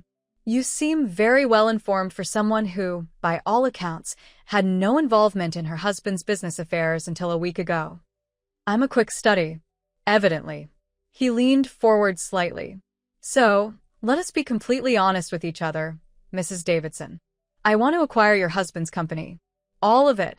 I'm prepared to offer you significantly more than its market value. You would never have to worry about money again. Your children would receive the compensation they were promised. Everyone wins. Except the employees who would lose their jobs in the acquisition. Except my husband's legacy, which you would dismantle for parts. Sokolov shrugged. Business is unsentimental, Mrs. Davidson. Assets are reallocated to their most profitable use. That is the nature of capitalism. And if I refuse to sell? The temperature in the room seemed to drop several degrees as Sokolov's pleasant demeanor hardened into something colder, more dangerous. That would be unwise. I have significant interests in your husband's company already. Interests that give me certain leverage. Are you threatening me, Mr. Sokolov? I am explaining reality. Your husband understood the nature of our partnership, the obligations it entailed, the consequences of attempting to alter its terms unilaterally. He paused. Gerald's heart attack was a tragedy. It would be an even greater tragedy if his widow suffered a similar fate before she could fully appreciate her situation. Ice flooded my veins, but I kept my expression neutral. Now we come to it. The threats. The intimidation. I wondered how long the civilized veneer would last. Not threats, Mrs. Davidson. Promises. I am a man who keeps his promises, both beneficial and otherwise. My husband died of natural causes, I said, but even as the words left my mouth, a terrible suspicion began to form. The timing of Gerald's heart attack, just as he was attempting to extricate himself from Sokolov's influence. Of course he did, Sokolov agreed smoothly. Heart attacks happen every day, especially to men under stress. Men who make poor decisions. Men who forget who their friends are. I felt sick, but forced myself to meet his gaze steadily. I need time to consider your offer. Time is a luxury, Mrs. Davidson. I can give you 48 hours. After that, I will be forced to explore other options to protect my interests. I understand, I said, rising from my chair. I'll have my answer by then. Sokolov stood as well, the perfect gentleman once more. I look forward to it. And Mrs. Davidson? That lovely pin you're wearing. It doesn't suit your outfit. Perhaps something less obvious next time. My blood ran cold. He knew about the transmitter. Of course he would. A man like Sokolov would have the resources to detect such things, would be paranoid enough to check for them. I left the restaurant on shaking legs, scanning the dining room for Michael, but not seeing him among the well-dressed diners. Outside, the night air hit me like a slap, bringing with it a clarity that cut through my fear. Sokolov had as much as admitted to having Gerald killed, and he had threatened to do the same to me if I didn't comply with his demands. The photos, the surveillance, those had been just the opening moves in his campaign of intimidation. I was halfway to my car when a hand gripped my elbow. I nearly screamed before recognizing Michael, who had materialized beside me as if from nowhere. "Keep walking," he murmured. "My car's just ahead. We need to get you somewhere safe." He knew about the transmitter, I said, my voice sounding distant to my own ears. I heard. He's thorough, I'll give him that. Michael guided me to a nondescript sedan parked a block from the restaurant. Get in. We need to regroup. As we drove away, I looked back at the Capitol Grill, its windows glowing warmly in the night. Sokolov would still be inside, perhaps enjoying his steak, pleased with how effectively he had rattled me. He killed Gerald, I said into the silence of the car. He didn't say it outright, but the implication was clear. Michael's hands tightened on the steering wheel. It would be nearly impossible to prove. Men like Sokolov don't leave evidence. Then what do I do? Sell him the company? Let him win? Not necessarily. But you need to be extremely careful now. Sokolov has shown his hand. He's willing to eliminate obstacles permanently. We drove to Harold's office, where the lawyer was waiting despite the late hour. I recounted my conversation with Sokolov, including his thinly veiled confession about Gerald's death and his threat against me. This changes everything, Harold said gravely. We need to contact the authorities. And tell them what? Michael countered. That a businessman made veiled threats during a dinner meeting? That he implied he might have been involved in a death ruled to be from natural causes? They'll listen politely and do nothing. So, I have no choice but to sell, I said, the realization settling like a stone in my stomach. There might be another way, Michael said slowly. But it's risky. Very risky. I'm listening. We need to find out what Sokolov is really after. There must be something specific in Gerald's company that he wants, something valuable enough to kill for. If we can identify that, we might have leverage. How do we do that? We go through everything, all of Gerald's records, his communications, his projects. And we need to do it quickly, before Sokolov's deadline. Harold nodded in agreement. I'll contact Lawrence Evans first thing in the morning. As CFO, he'll have access to everything we need. In the meantime, Michael added, you can't go back to your house. It's not secure, and Sokolov knows where you live. You need to disappear for a bit. The lake house, I suggested. Gerald's secret place. Michael shook his head. They already found that once. They'll be watching it now. No, you need somewhere they won't think to look. He paused. Do you trust your children's spouses? Richard or Jeffrey's wife? I considered the question. Richard is ambitious, but not cruel. He seemed genuinely uncomfortable with how Jeffrey and Melissa were treating me. And Sarah, Jeffrey's wife, has always been kind to me. She's been conspicuously absent during all of this. Call one of them, Michael advised. But not from your phone. It's probably being monitored. Use Harold's landline. Ask if you can stay with them just for a couple of days. Don't tell them why, just that you need some space away from Jeffrey and Melissa. It was nearly midnight by the time I called Sarah from Harold's office. She answered on the third ring, her voice thick with sleep. Margaret? Is everything all right? I'm sorry to call so late, Sarah. I need a favor. A big one. There was a rustle of bedsheets, the sound of a door closing. She was moving away from where Jeffrey must be sleeping. What is it? I need a place to stay for a couple of days. Somewhere Jeffrey and Melissa won't look for me. A pause. Does this have to do with Jeffrey's accident? The charges you pressed? It's complicated, Sarah. I can't explain everything right now, but I'm in a difficult situation. I wouldn't ask if it wasn't important. Another pause, longer this time. Jeffrey's at his condo downtown while his arm heals. I'm alone at our house in River Oaks. You can stay in the guest room. No one would think to look for you here of all places. Relief flooded through me. Thank you, Sarah. I can't tell you how much this means to me. When will you arrive? I looked at Michael, who mouthed, I'll drive you. Within the hour, if that's all right. I'll be waiting, Sarah promised. And Margaret? Whatever's happening, be careful. Jeffrey has been different lately. Angry. Secretive. I barely recognize him anymore. I know, I said softly. I barely recognize him either. As I hung up, I felt a glimmer of hope for the first time since my dinner with Sokolov.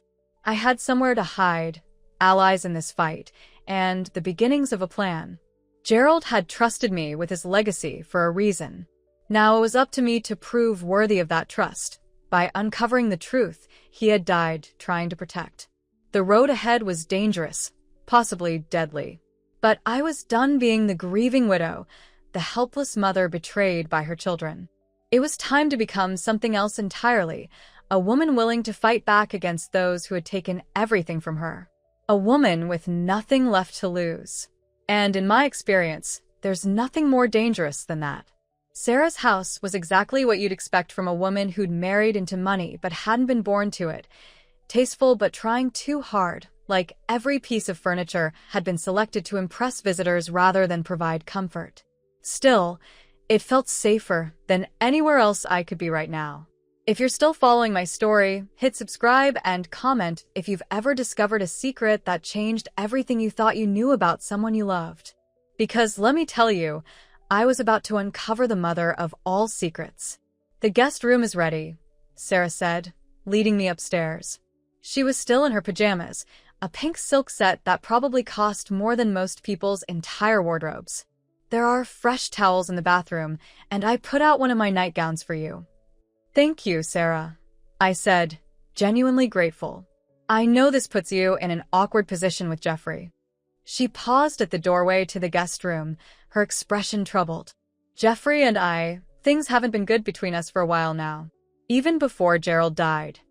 She hesitated, then added, "He's changed, Margaret. Ever since he started working more closely with that Russian investor." "Sokolov," I supplied. Sarah nodded. Jeffrey became obsessed with impressing him. Staying late at the office, taking calls at all hours, flying to meetings in New York or Miami on a moment's notice. "And the money." She trailed off. "What about the money?" Suddenly we had so much of it. More than Jeffrey's salary could explain. When I asked, he said they were consulting bonuses from helping Dad with special projects. She gave a bitter laugh. I knew it was a lie, but I didn't push. I liked the new house, the vacations, the lifestyle. I told myself it wasn't my business where the money came from. I studied my daughter-in-law more carefully. The expensive pajamas, the perfect manicure, the subtle but high-end jewelry she wore even to bed, all signs of a woman who had grown accustomed to luxury. But there was something else in her eyes now. Fear? Regret? "Why are you helping me, Sarah? You must know Jeffrey would be furious if he found out I was here." She met my gaze directly. "Because Gerald was kind to me. Because what Jeffrey and Melissa did to you was wrong. And because..." She took a deep breath. "Because I'm afraid of what Jeffrey's become, and I think you might be the only one who can stop him from going further down this path." After she left, I sat on the edge of the immaculately made guest bed, processing this unexpected alliance. Sarah might prove to be a valuable source of information. She had lived with Jeffrey through his transformation, witnessed his dealings with Sokolov firsthand. My phone buzzed with a text from Michael. "Secure line established. Call this number when you're alone." A phone number followed. I dialed from Sarah's landline, and Michael answered immediately. "You're settled in?" Yes. Sarah's been more helpful than I expected. Good. Harold is meeting with Lawrence Evans first thing tomorrow to go through Gerald's business records. I've got contacts looking into Sokolov's known operations in the U.S. We'll regroup at Harold's office at noon. I'll pick you up at 11:30. And in the meantime, get some rest, Margaret. Tomorrow's going to be a long day. Rest, however, proved elusive. I lay awake for hours, my mind racing with questions. What was Sokolov really after? Had he truly been responsible for Gerald's death?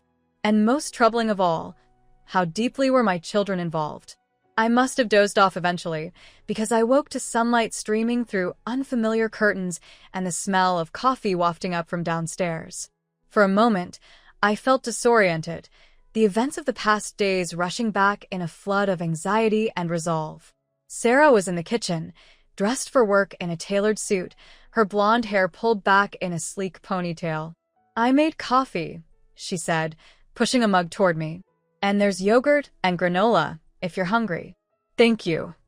I took the coffee gratefully. "Are you going to the office?" She nodded.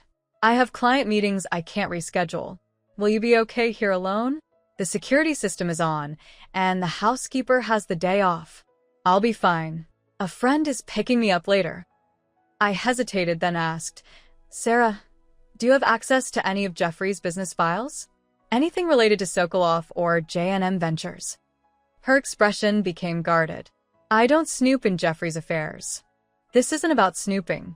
It's about potentially saving Gerald's company and maybe Jeffrey himself from a very dangerous man. Sarah was silent for a long moment, clearly wrestling with her loyalty to her husband and her growing concerns about his activities. Finally, she sighed. Jeffrey has a home office here. It's usually locked, but I know where he keeps the key. I can't promise there's anything useful, though. It's worth checking. Thank you. After Sarah left for work, I found the key where she had indicated, inside a small decorative box on the mantel, and made my way to Jeffrey's home office. It was a masculine space, all dark wood and leather, with a large desk dominating one wall and built-in bookshelves filled with business and finance titles designed more for show than reading. The desk drawers were locked, but the key Sarah had given me worked for those as well. Inside, I found the usual office supplies, a half-empty bottle of expensive scotch, and a locked metal box about the size of a hardcover book. The desk key didn't fit this lock, and I was about to give up when I noticed a small key taped to the underside of the desk drawer, the kind of hiding place a child might use, not a sophisticated businessman. But then, Jeffrey had always been predictable in certain ways. The key fit the metal box, which contained a thumb drive, several folded documents, and a small notebook. I started with the notebook, which appeared to be a record of meetings with Sokolov and his associates.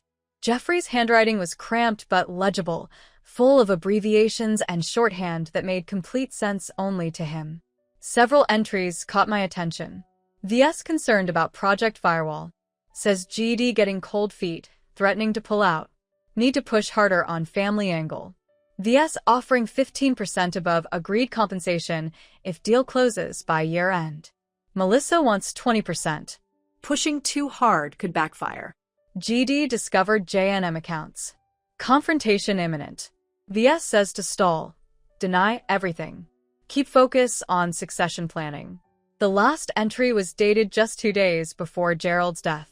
Emergency meeting with versus GD making noise about external audit, possible fraud investigation.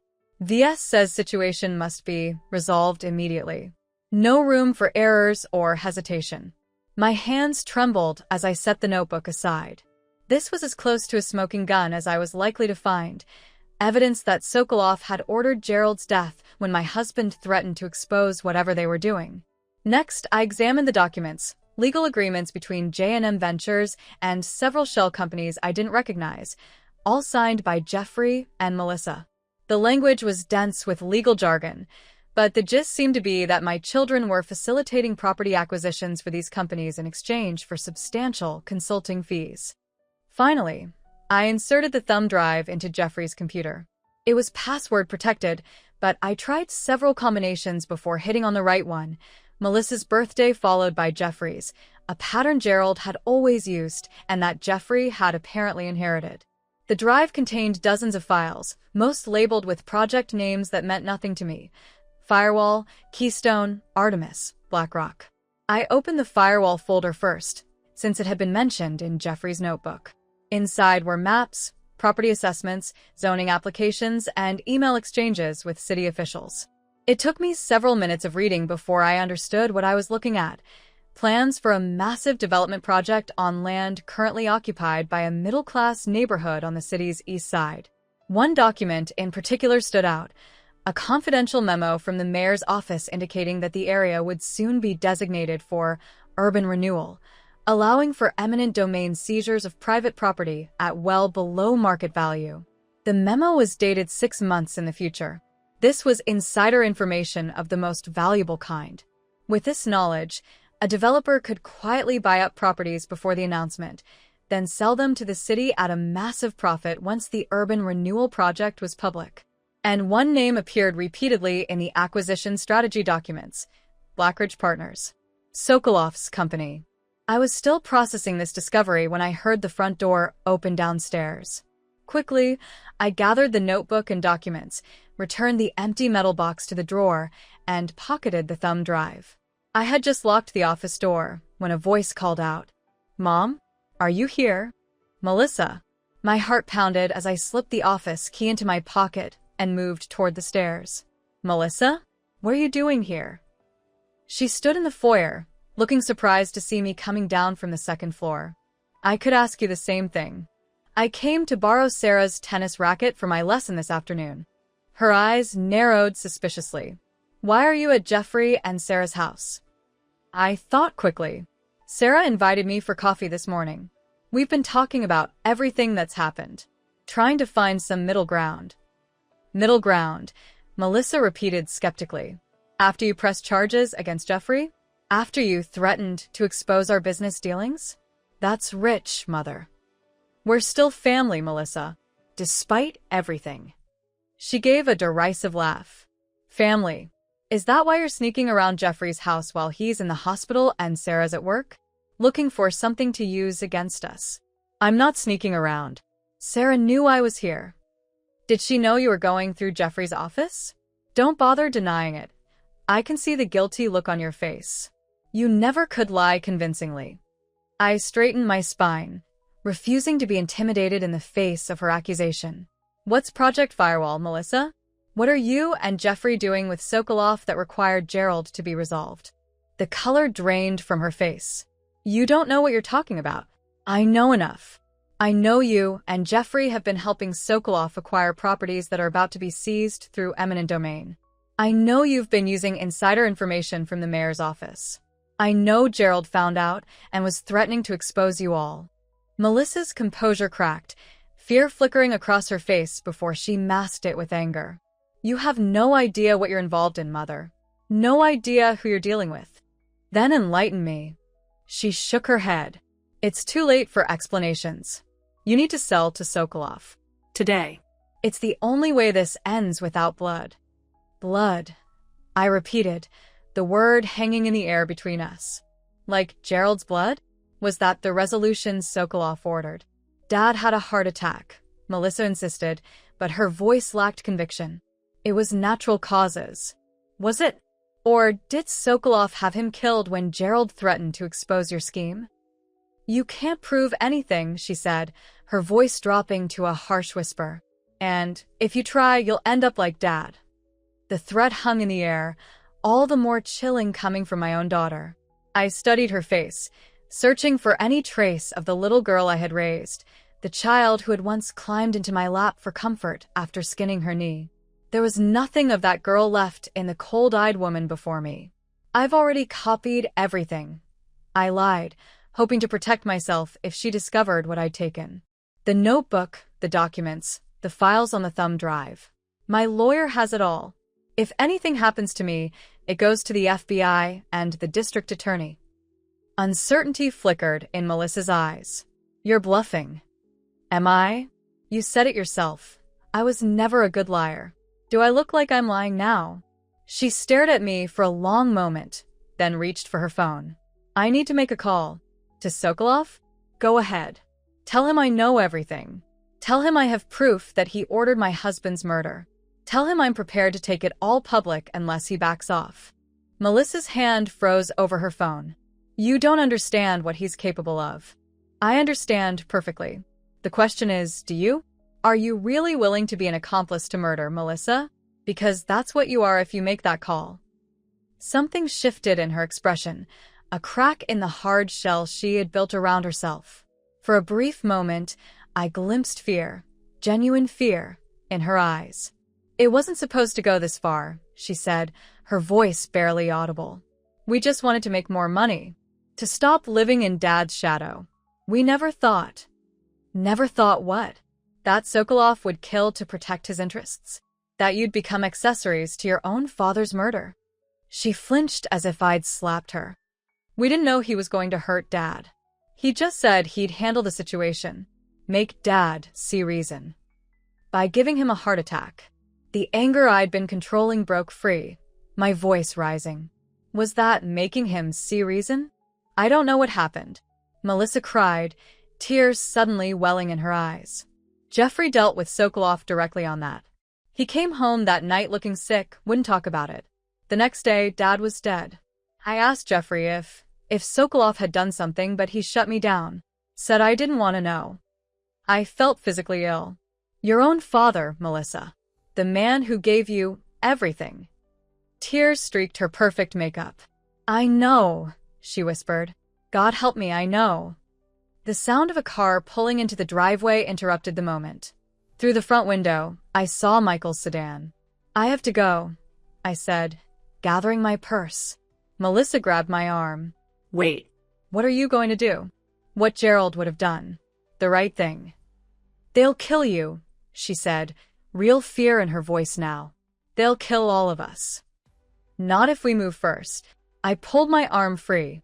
You have a choice to make, Melissa. You can warn Sokolov, become even more complicit in your father's murder. Or you can help me bring him down. How? She asked, looking lost, a child again, for just a moment, seeking guidance. Meet me at Harold Winter's office at 3 o'clock. Bring anything you have on Project Firewall, anything that connects Sokolov to what happened to Gerald. She hesitated, clearly torn between self-preservation and the chance at redemption. He was your father, Melissa. Whatever else has happened between us, remember that. I left her standing in the foyer, her face streaked with tears, and hurried out to Michael's waiting car. Everything okay? He asked as I slid into the passenger seat. No, honestly. But I may have found what we're looking for. During the drive to Harold's office, I filled Michael in on what I discovered in Jeffrey's home office. The notebook, the documents, the thumb drive with the Project Firewall files. He listened intently, occasionally asking clarifying questions. This is significant, he said when I finished. Insider trading, corruption, conspiracy to commit fraud, these are federal crimes. And if we can connect Sokolov to Gerald's death, that's murder for hire. Can we prove it? Michael's expression was grim. Murder would be the hardest to prove, especially if it was made to look like natural causes. But the financial crimes? With what you've found, plus whatever Lawrence has dug up, we might have enough to interest the FBI. Might? These kinds of cases are complex.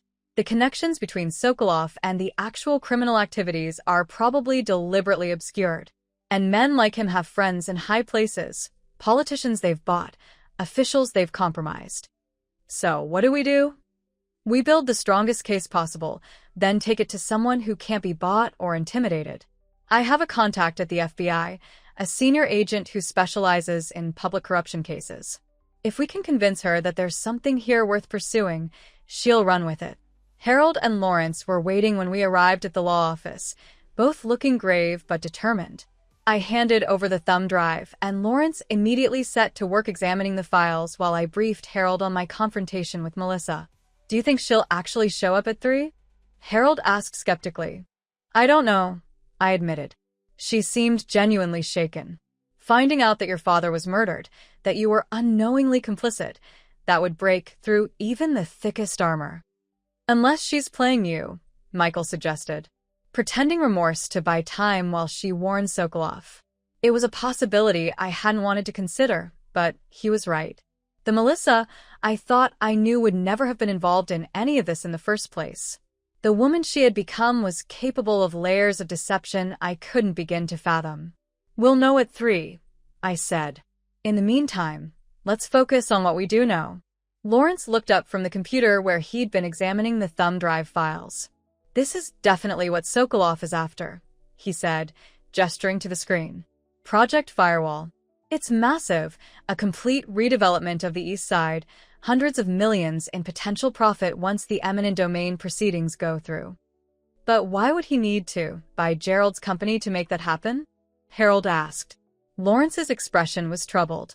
Because Gerald owned a significant portion of the target property already through various subsidiaries and holding companies. He'd been quietly buying parcels for years, planning his own development project, affordable housing, community spaces, the kind of mindful urban renewal that actually benefits residents rather than displacing them. So Sokolov wants to buy the company to get control of that land, I said, understanding dawning. Without it, his project fails. Exactly. And Gerald was refusing to sell. Not just refusing, actively working to block Sokolov's plans by exposing the corrupt deal with the mayor's office. Michael nodded thoughtfully. That would certainly give Sokolov motive to want Gerald out of the picture. And with Gerald gone, he expected the children to sell to him, as they'd already agreed. Then I inherited everything instead. I finished, becoming the new obstacle that needed removing. The room fell silent as we all absorbed the implications. My husband had died trying to stop a corrupt development scheme. My children had been willing participants in that scheme, though perhaps not in his death. And now Sokolov was prepared to eliminate me to get what he wanted. "We need more than just the files from Jeffrey's office," Michael said, breaking the silence. "We need direct evidence linking Sokolov to the insider information from the mayor's office, to the pressure on Gerald, and ideally to his death." Lawrence cleared his throat nervously. "There might be something.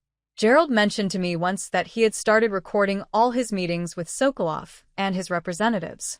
Said he didn't trust them, wanted a record of every conversation." My heart leapt. Where would these recordings be kept? I don't know for certain. His private safe, perhaps? In his home office. I shook my head. I've been through that safe already. There were no recordings. What about the safety deposit box? Harold suggested. The one where he left the evidence of Jeffrey and Melissa's embezzlement? I didn't see any recordings there either, just the financial documents. Lawrence frowned, thinking. There was a place he sometimes kept sensitive materials. A hidden safe behind the bookcase in his corporate office. Few people knew about it. I saw him access it only once, years ago. I remembered Gerald's office at the company headquarters. The built-in bookshelves, the family photos, the awards on the wall. "Can you show me?" Lawrence nodded. "I still have access to the building. We could go there now." Harold looked at his watch. "It's nearly 1. If we're going to do this, we should move quickly. Sokolov's deadline is tomorrow, and if Melissa does show up at 3, we'll want to be back by then." We took 2 cars, Michael driving me, with Harold and Lawrence following. The Davidson building stood tall in the downtown business district, its glass facade reflecting the cloudy sky. The security guard in the lobby recognized Lawrence and waved us through without question. In the elevator, I felt a strange sense of déjà vu, retracing the steps I had taken just days earlier when this nightmare was still unfolding. Gerald's office was unchanged, the same immaculate desk, the same family photos, the same air of quiet authority. Lawrence moved directly to the bookcase on the far wall, running his fingers along the edge of one shelf until he found what he was looking for, a small, nearly invisible button recessed into the wood. There was a soft click, and a section of the bookcase swung outward, revealing a wall safe with a digital keypad. "This is as far as my knowledge goes," Lawrence admitted. "I never knew the combination." I stepped forward, studying the keypad. What would Gerald have used? Our anniversary? The children's birthdays? Those seemed too obvious for something this secure. On a hunch, I tried the date we had first met, a spring day in college when Gerald had literally bumped into me outside the library, sending my books flying. The safe remained locked. I tried the date he had proposed. Nothing. Then I remembered something, a private joke between us. Gerald had always claimed that the best day of his life wasn't our wedding day or the birth of our children, but the day I had finally agreed to go out with him after weeks of his persistent asking. "The day you finally said yes," he would tease, after making me work so hard for it. I entered that date, and the safe clicked open. Inside were several USB drives, each labeled with dates spanning the past year, and a leather-bound journal. I gathered everything, my hands trembling slightly with the knowledge that I was holding what might be the key to justice for Gerald, and to my own survival. Back in the cars, Michael insisted on taking a circuitous route back to Harold's office, watching for any signs that we were being followed. "Sokolov almost certainly has people watching the Davidson building," he explained. "We need to assume they saw us enter and exit." "How long do you think we have before he realizes what we're doing?" I asked. "Not long. Hours, maybe." "If Melissa warns him, even less." The thought sent a chill through me. We were racing against time now, trying to build a case against a powerful, dangerous man before he could silence us, as he had silenced Gerald. Harold's office felt like a war room when we returned, with Lawrence setting up Gerald's USB drives on Harold's computer while Michael made calls to his FBI contact. I sat at Harold's desk, opening Gerald's journal with reverent hands. The entries began about 18 months earlier, around the time Gerald had first entered into partnership with Sokolov. The early notes were businesslike, recording meetings and agreements, occasionally expressing reservations about Sokolov's methods but acknowledging the need for his capital. As the months progressed, Gerald's tone changed, becoming increasingly concerned about Sokolov's true intentions and the nature of his business dealings. There were references to investigations Gerald had initiated into Sokolov's background, discoveries about his ties to organized crime in Russia and Eastern Europe, and growing alarm about the influence Sokolov seemed to be gaining over Jeffrey and Melissa. The final entries were the most disturbing. Gerald had discovered the extent of Jeffrey and Melissa's involvement with Sokolov, the embezzlement from his company, and the corrupt deal with the mayor's office for Project Firewall. He had confronted them, only to be met with defiance and threats. And he had begun to fear for his safety, writing, "I believe Sokolov is capable of extreme measures to protect his interests. If anything happens to me, all evidence should go to the authorities. Margaret must be protected at all costs. She knows nothing of these matters, which may be her only safety if events take a dark turn." The last entry was dated the day before our anniversary dinner, the day before Gerald died. "Meeting with Sokolov tomorrow. Will present ultimatum. Either he divests completely from all Davidson Enterprises, or I take everything I know to the FBI and the district attorney." The recorded conversations should be enough to launch an investigation, even against someone with his connections. I've updated my will with Harold, ensuring Margaret will control everything if the worst happens. She is stronger than she knows. She will do what is right, as she always has. Tears blurred my vision as I closed the journal. Gerald had known the risks he was taking. He had tried to protect me, to prepare for the possibility of his own death. And he had believed in me, in my strength, in my integrity. I would not let him down. "Margaret," Lawrence called, his voice tight with excitement. "You need to hear this." He had one of the USB drives loaded on the computer, an audio player open on the screen. "This is from 3 days before Gerald died." He pressed play, and Gerald's voice filled the room, so familiar, so alive, that my breath caught in my throat. "I want to be absolutely clear about what I'm hearing," Gerald was saying, his tone measured but firm. "You're telling me that unless I agree to sell my East Side properties to Blackridge, there will be consequences that I won't like. Is that correct, Mr. Sokolov?" "Business is business, Gerald." Sokolov's accented voice was smooth, unconcerned. "We have invested considerable resources in Project Firewall. The necessary arrangements with city officials have been made. The only obstacle remaining is your stubborn refusal to see reason." "Those arrangements with city officials are illegal," Gerald replied. "Bribing the mayor's office to declare eminent domain on property you plan to acquire, that's corruption, plain and simple. A harsh characterization of routine business practices. Unfortunate that you see it that way." "I'm not just seeing it that way. I'm planning to report it. To the FBI, to the district attorney, to anyone who will listen." A pause, then Sokolov's voice, lower now, menacing. "That would be unwise, Gerald. Think of your family. Your children have been very helpful to our project. They would be implicated in any investigation." "You mean my children who you've corrupted? Who you've turned against me? Who you've used to steal from my company? They made their own choices. Ambitious young people, eager to step out of their father's shadow. We merely provided opportunity. Well, here's my final offer, Victor. Divest from all Davidson Enterprises by the end of the month. Return everything you've stolen through those fraudulent consulting contracts. And abandon Project Firewall completely. Do that, and I won't pursue charges against you or my children." Sokolov's laugh was cold. "You've become sentimental in your old age, Gerald." Weak. "It's disappointing. Is that your answer?" "My answer is this. Reconsider your position. You have 24 hours.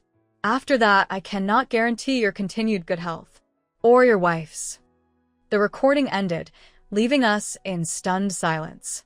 It was as close to a smoking gun as we could hope for, a direct threat from Sokolov, followed within days by Gerald's death. "There's more," Lawrence said, opening another audio file.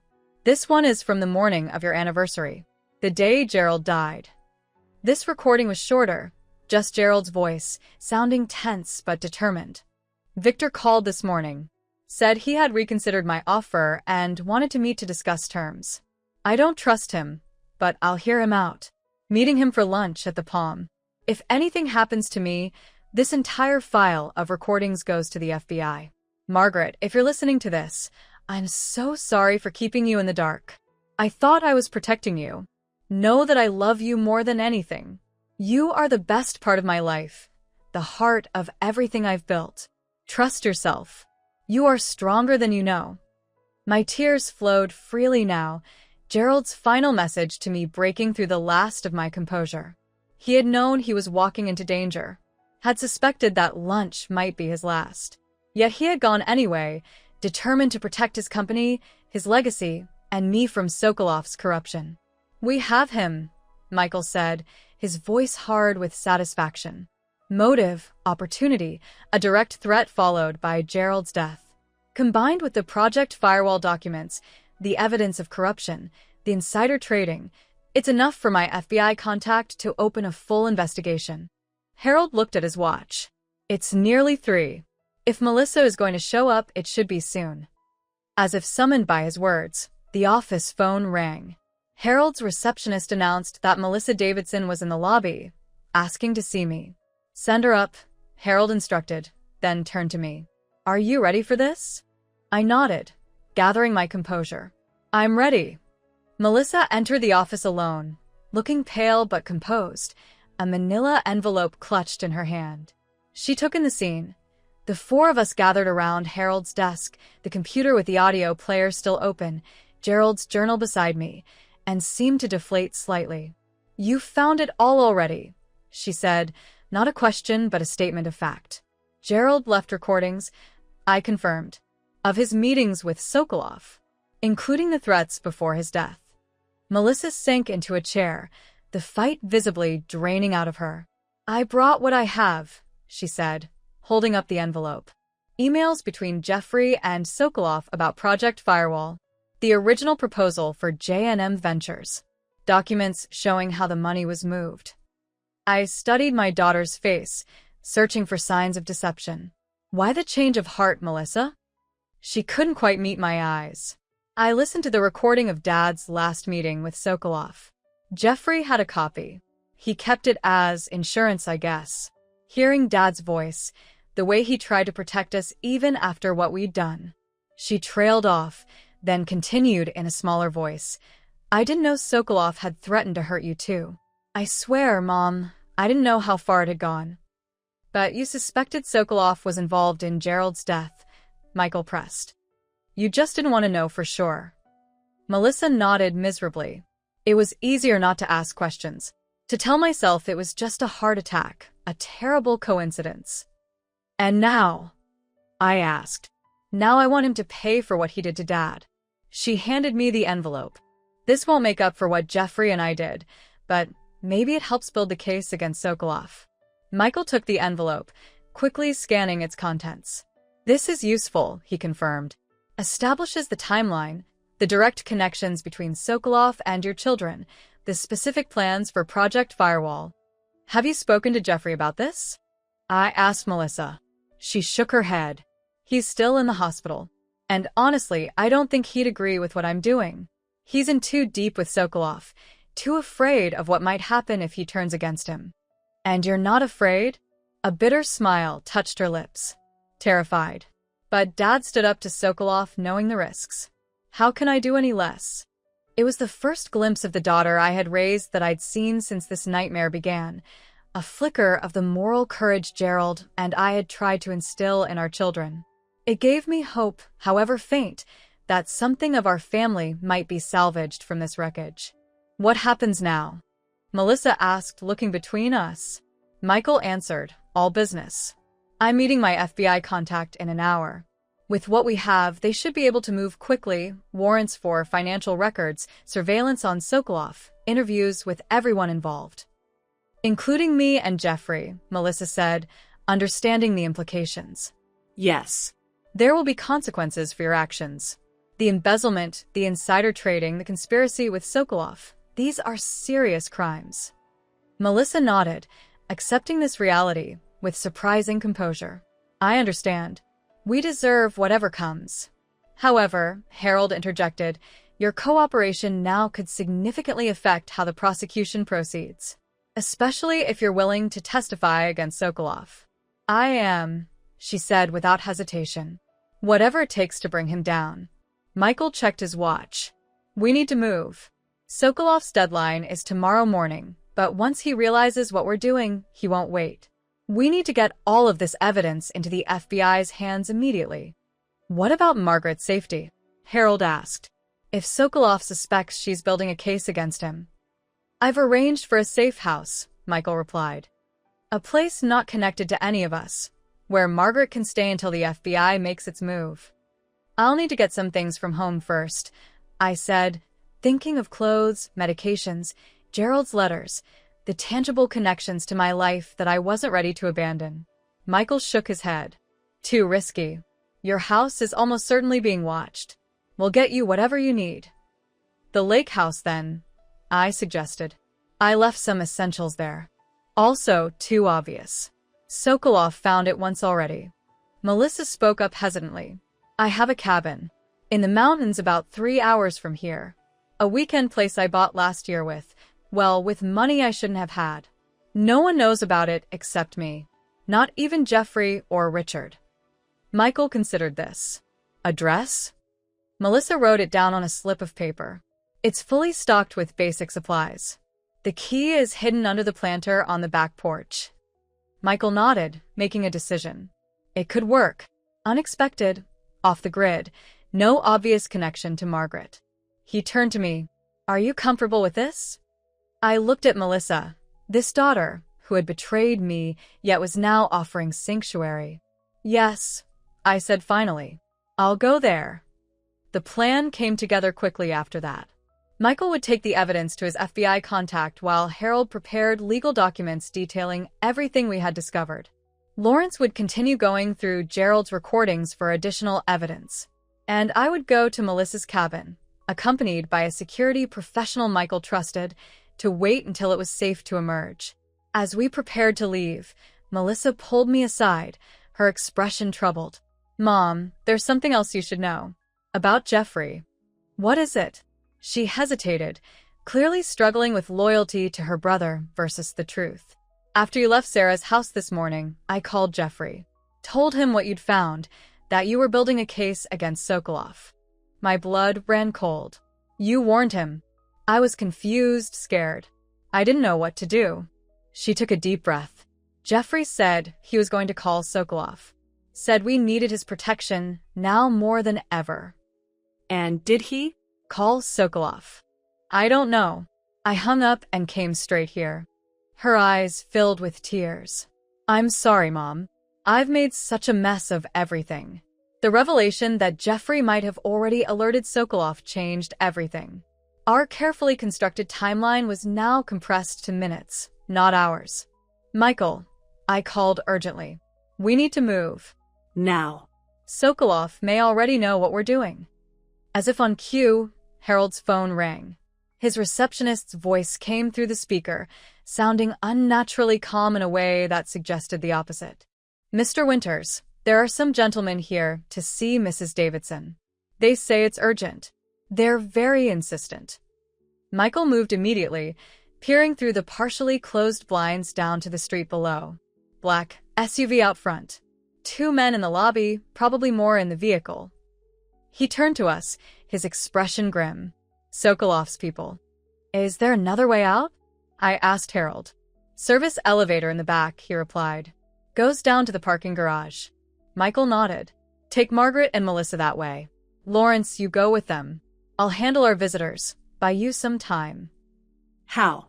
I asked, fear gripping me at the thought of leaving him to face Sokolov's men alone. Trust me, he said, his expression hardening into something dangerous. This isn't my first rodeo with people like Sokolov. There was no time for further discussion. Harold gathered the USB drives and Gerald's journal while Lawrence collected the documents Melissa had brought. I grabbed my purse, and we hurried to the service elevator at the back of the office suite. "Tell your receptionist to stall them for 2 minutes, then send them in," Michael instructed Harold as we left. "And Harold, when the FBI calls, tell them to come directly to Melissa's cabin. We'll need protection as soon as possible." The service elevator was small and smelled of cleaning supplies. As we descended to the parking garage, I found myself reaching for Melissa's hand, an instinctive maternal gesture that surprised us both. She gripped my fingers tightly, her palm clammy with fear. "I'm sorry," she whispered again, "for everything." There was no time to respond. The elevator doors opened onto the dimly lit parking garage, and Harold led us quickly to his car, a nondescript sedan parked in a corner space. We piled in, Harold driving, Lawrence in the passenger seat, Melissa and I in the back, and pulled out of the space just as the elevator we had used opened again. 2 men emerged, large, expressionless, moving with the practiced efficiency of predators. One looked directly at our car, reaching inside his jacket in a gesture that could only mean one thing. "Down," Harold shouted, accelerating toward the exit. The crack of gunfire echoed through the garage, a bullet shattering the rear window. Melissa screamed, and I pulled her down below the seat line, covering her body with mine in an instinctive act of maternal protection. Harold drove like a man half his age, weaving through the parking garage and bursting through the exit gate, without slowing. Behind us, I heard the squeal of tires as our pursuers gave chase. "Call Michael," I shouted to Lawrence, who was already fumbling with his phone. "No answer," he reported after a moment, his voice tight with fear. "The police, then. And tell them what?" Harold countered, taking a sharp turn that threw us against the door. "That Russian mobsters are chasing us? We'd spend hours explaining before they did anything useful. We need to get to the FBI directly." He was right, of course, but the thought of Michael facing Sokolov's men alone, buying us time to escape, filled me with dread. Had I led another person to their death, just as Gerald had died trying to protect what was right? Harold drove with unexpected skill, weaving through traffic, taking abrupt turns, doubling back through side streets in an attempt to lose our pursuers. Eventually, after what seemed like hours but was probably only 20 minutes, he pulled into an underground parking garage beneath a busy shopping mall. "We'll switch cars here," he explained, pulling into a space far from the entrance. "My son's car is parked on the upper level. He doesn't know we're borrowing it yet, but he'll understand once I explain." We moved quickly through the mall, trying to look like normal shoppers despite our obvious tension and Melissa's tear-streaked face. Lawrence kept glancing behind us, checking for followers, while Harold led us to an escalator that took us to the upper-level parking. His son's car was a practical family SUV, nothing flashy, but large enough for all of us. Harold used his spare key to unlock it, and we piled in once more, this time with Lawrence driving while Harold made calls from the passenger seat. "Michael's not answering," he reported after several attempts. But I reached my FBI contact directly. Told them everything. They're mobilizing now, arrest warrants for Sokolov, protection for us, the whole operation. "How long until they can meet us at the cabin?" I asked. "At least 4 hours. Maybe more. We need to get there and lay low until they arrive." The drive to Melissa's cabin was tense, every passing car a potential threat, every moment of silence filled with thoughts of what might have happened to Michael. I tried his number repeatedly, each unanswered call increasing my fear that he had sacrificed himself for our escape. Melissa was equally distraught, though for different reasons. "I caused all of this," she said quietly as we drove through increasingly rural areas. "Dad is dead because of what Jeffrey and I did. Michael might be dead too. And for what? Money we didn't need, power we hadn't earned." I had no words of comfort to offer. The gulf between us, between the mother who had raised her and the stranger she had become, seemed unbridgeable. And yet, here she was helping us escape, providing sanctuary, turning against Sokolov. Perhaps there was still something of my daughter left to salvage. The cabin was exactly as Melissa had described, a rustic but comfortable retreat nestled among pine trees, far from the nearest neighbor. Lawrence drove past it initially, checking for any signs that we had been followed or that the cabin was being watched.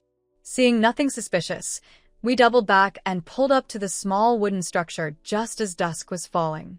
The key was where Melissa had said it would be, under a planter on the back porch. Inside, the cabin was simply furnished but well-maintained, with a main room combining living and dining areas, a small kitchen, 2 bedrooms, and a bathroom.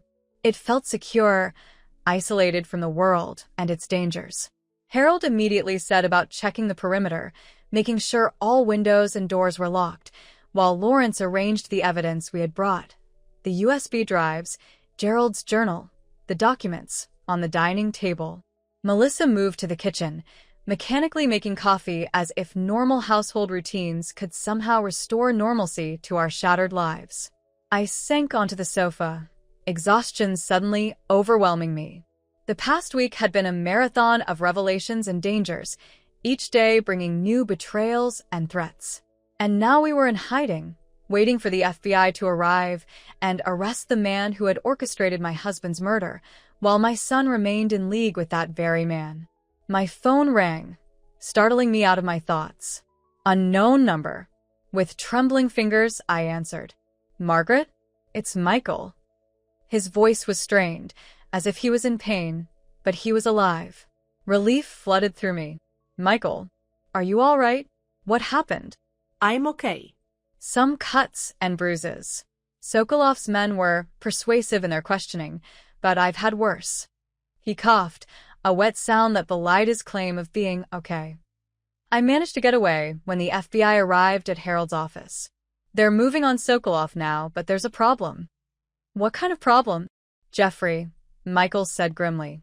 "He's with Sokolov.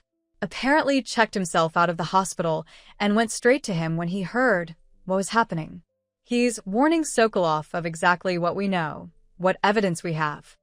"My God," I breathed, glancing at Melissa, who was watching me with growing alarm. "That's not all," Michael continued.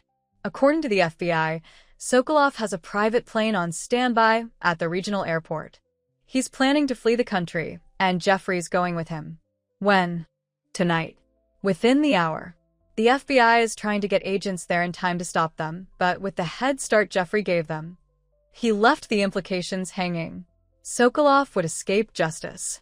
The man who had killed my husband, threatened my life, corrupted my children, he would disappear to some country without extradition, taking my son with him. Everything we had done, all the risks we had taken, would be for nothing." "Where is the airport?" I asked, a plan already forming in my mind. "Margaret, no," Michael said, immediately understanding my intention. "It's too dangerous. Let the FBI handle this." "The FBI won't get there in time. You said so yourself." I stood, a new determination replacing my exhaustion. "Tell me where the airport is." After a moment's hesitation, he gave me the location, a small private airfield about 30 miles from the cabin. "At least wait for backup," he pleaded. "I'm on my way to you now, about an hour out." "Sokolov will be gone by then," I replied. "This ends tonight, Michael. One way or another." I hung up and turned to the others, who were watching me with varying degrees of concern. "Sokolov is escaping on a private plane tonight. Jeffrey's with him." "Oh God," Melissa whispered, her hand flying to her mouth. "The FBI is trying to intercept them, but they won't make it in time." I looked at Harold. "I need to borrow your son's car." Harold's bushy eyebrows shot up. "What are you planning to do?" "Stop them. Delay them. Something. I can't let Sokolov get away, not after everything he's done." "That's insane," Lawrence protested. "These are dangerous men, Margaret. They've already killed once. They won't hesitate to do it again." "I know the risks," I said firmly. "But I owe this to Gerald. To see this through, to make sure Sokolov faces justice for what he did." Harold studied me for a long moment, then nodded slowly. "I'm coming with you." "No," I said. "You need to stay here with Lawrence and Melissa. Protect the evidence. Wait for the FBI. If something happens to me, make sure they get everything they need to bring Sokolov down."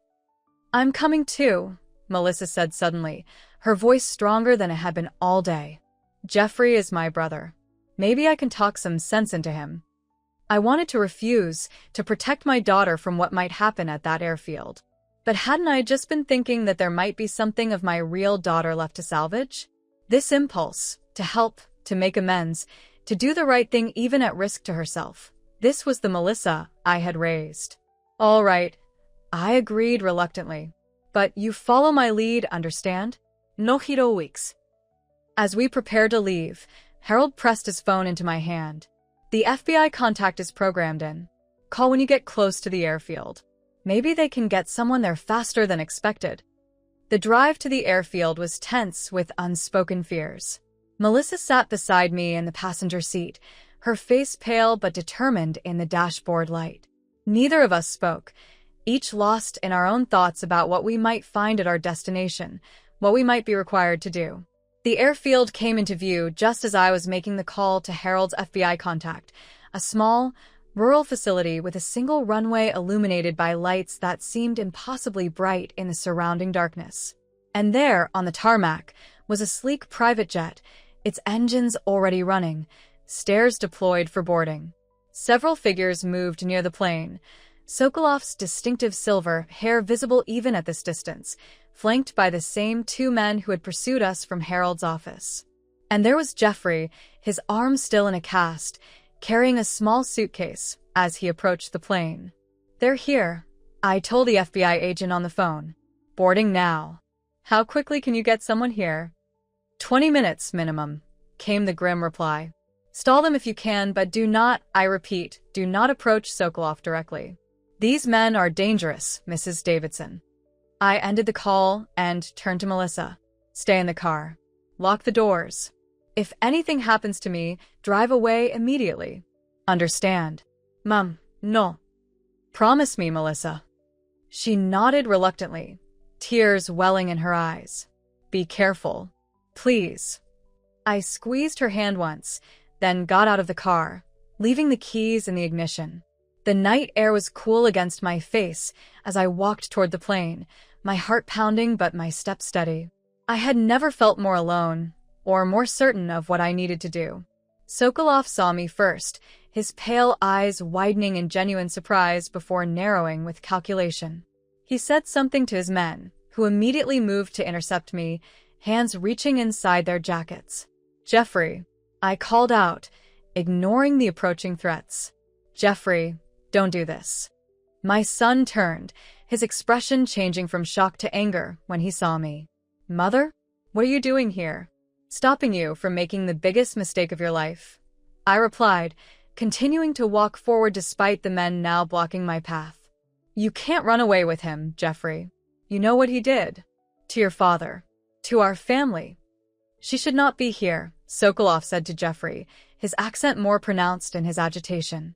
"Handle this, or my men will." Jeffrey looked torn, glancing between me and Sokolov. "Mom, just go home. It's over. You've lost." No, Jeffrey. "It's you who's lost. Lost your way, lost your moral compass, lost the values your father and I raised you with." I was close enough now to see the conflict in his eyes, the uncertainty beneath his bravado. "The FBI is on their way. It's over for Sokolov. Don't let it be over for you too." "Enough of this," Sokolov snapped, gesturing to his men. "Deal with her." One of the men grabbed my arm roughly. I didn't struggle, keeping my eyes fixed on Jeffrey. "Your father was trying to protect you, even after what you'd done. He loved you that much. Is this how you honor his memory? By running away with the man who killed him?" "Dad had a heart attack," Jeffrey insisted, but there was doubt in his voice now. "No," I said firmly.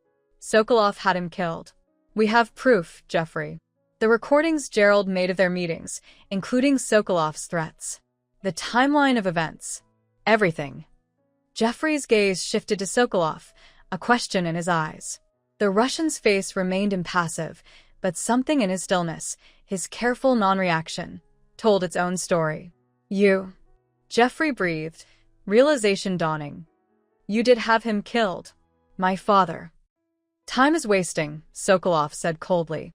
"We must depart now." Answer me, Jeffrey demanded, his voice rising. Did you have my father killed? For a moment, no one moved. The only sound was the whine of the jet engines, preparing for departure. Then Sokolov sighed, as if dealing with a particularly slow child. Your father became a problem, he said simply. Problems require solutions. It was business, nothing personal. The words hung in the air, their casual cruelty more damning than any angry confession could have been. Jeffrey staggered as if physically struck, the last of his illusions shattered by those few dismissive words. You son of a bitch, he whispered, then louder. You son of a bitch. He lunged at Sokolov, forgetting his injured arm, his precarious position, everything except the rage of learning that his own ambition had led to his father's murder. Sokolov's men reacted instantly, one grabbing Jeffrey while the other pulled a gun, aiming it directly at my son's head. Stop, I screamed, pulling free from the man holding me and putting myself between Jeffrey and the gun. FBI. Hands up. It was a desperate bluff, but in the confusion and darkness, it worked. For a crucial moment, the gunman hesitated, uncertain if I was alone or if federal agents were swarming the airfield. That moment was all we needed. In the distance, sirens wailed, growing louder by the second. Lights appeared on the access road leading to the airfield, police cars, FBI vehicles, closing in fast. It's over, Sokolov, I said, feeling a surge of triumph as the Russian's composed facade finally cracked, fear and rage warring in his expression. You're not going anywhere. Sokolov's response was immediate and terrifying. Kill them both, he ordered his men, already turning toward the plane. Then we go. Time seemed to slow as the gunman raised his weapon again, aiming directly at me. I had no illusions about my chances, no hope of escape. But I had accomplished what I came to do. Sokolov would not flee justice. Gerald would be avenged. And perhaps, in these final moments, I had reached Jeffrey, shown him the truth before it was too late. The crack of a gunshot split the night air, and I flinched, waiting for the impact, the pain that would end my life. But it never came.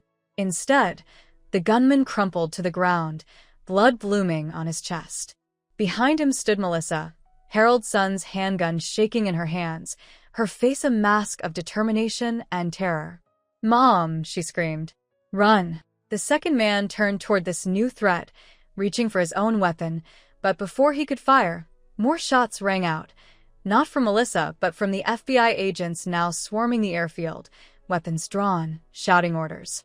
Sokolov made a dash for the plane, surprisingly spry for his age, but he didn't make it 3 steps before being tackled to the ground by 2 agents. Other officers surrounded us, separating me from Jeffrey, securing the area with practiced efficiency. And just like that, it was over. Sokolov in handcuffs, his men either dead or captured, the private jet impounded. Jeffrey standing shell-shocked as officers read him his rights. Melissa being gently disarmed, her statement taken by a female agent with kind eyes. Michael arrived in the midst of the chaos, his face bruised but his eyes bright with triumph when he saw Sokolov being led away. He came directly to me, wrapping me in a careful embrace.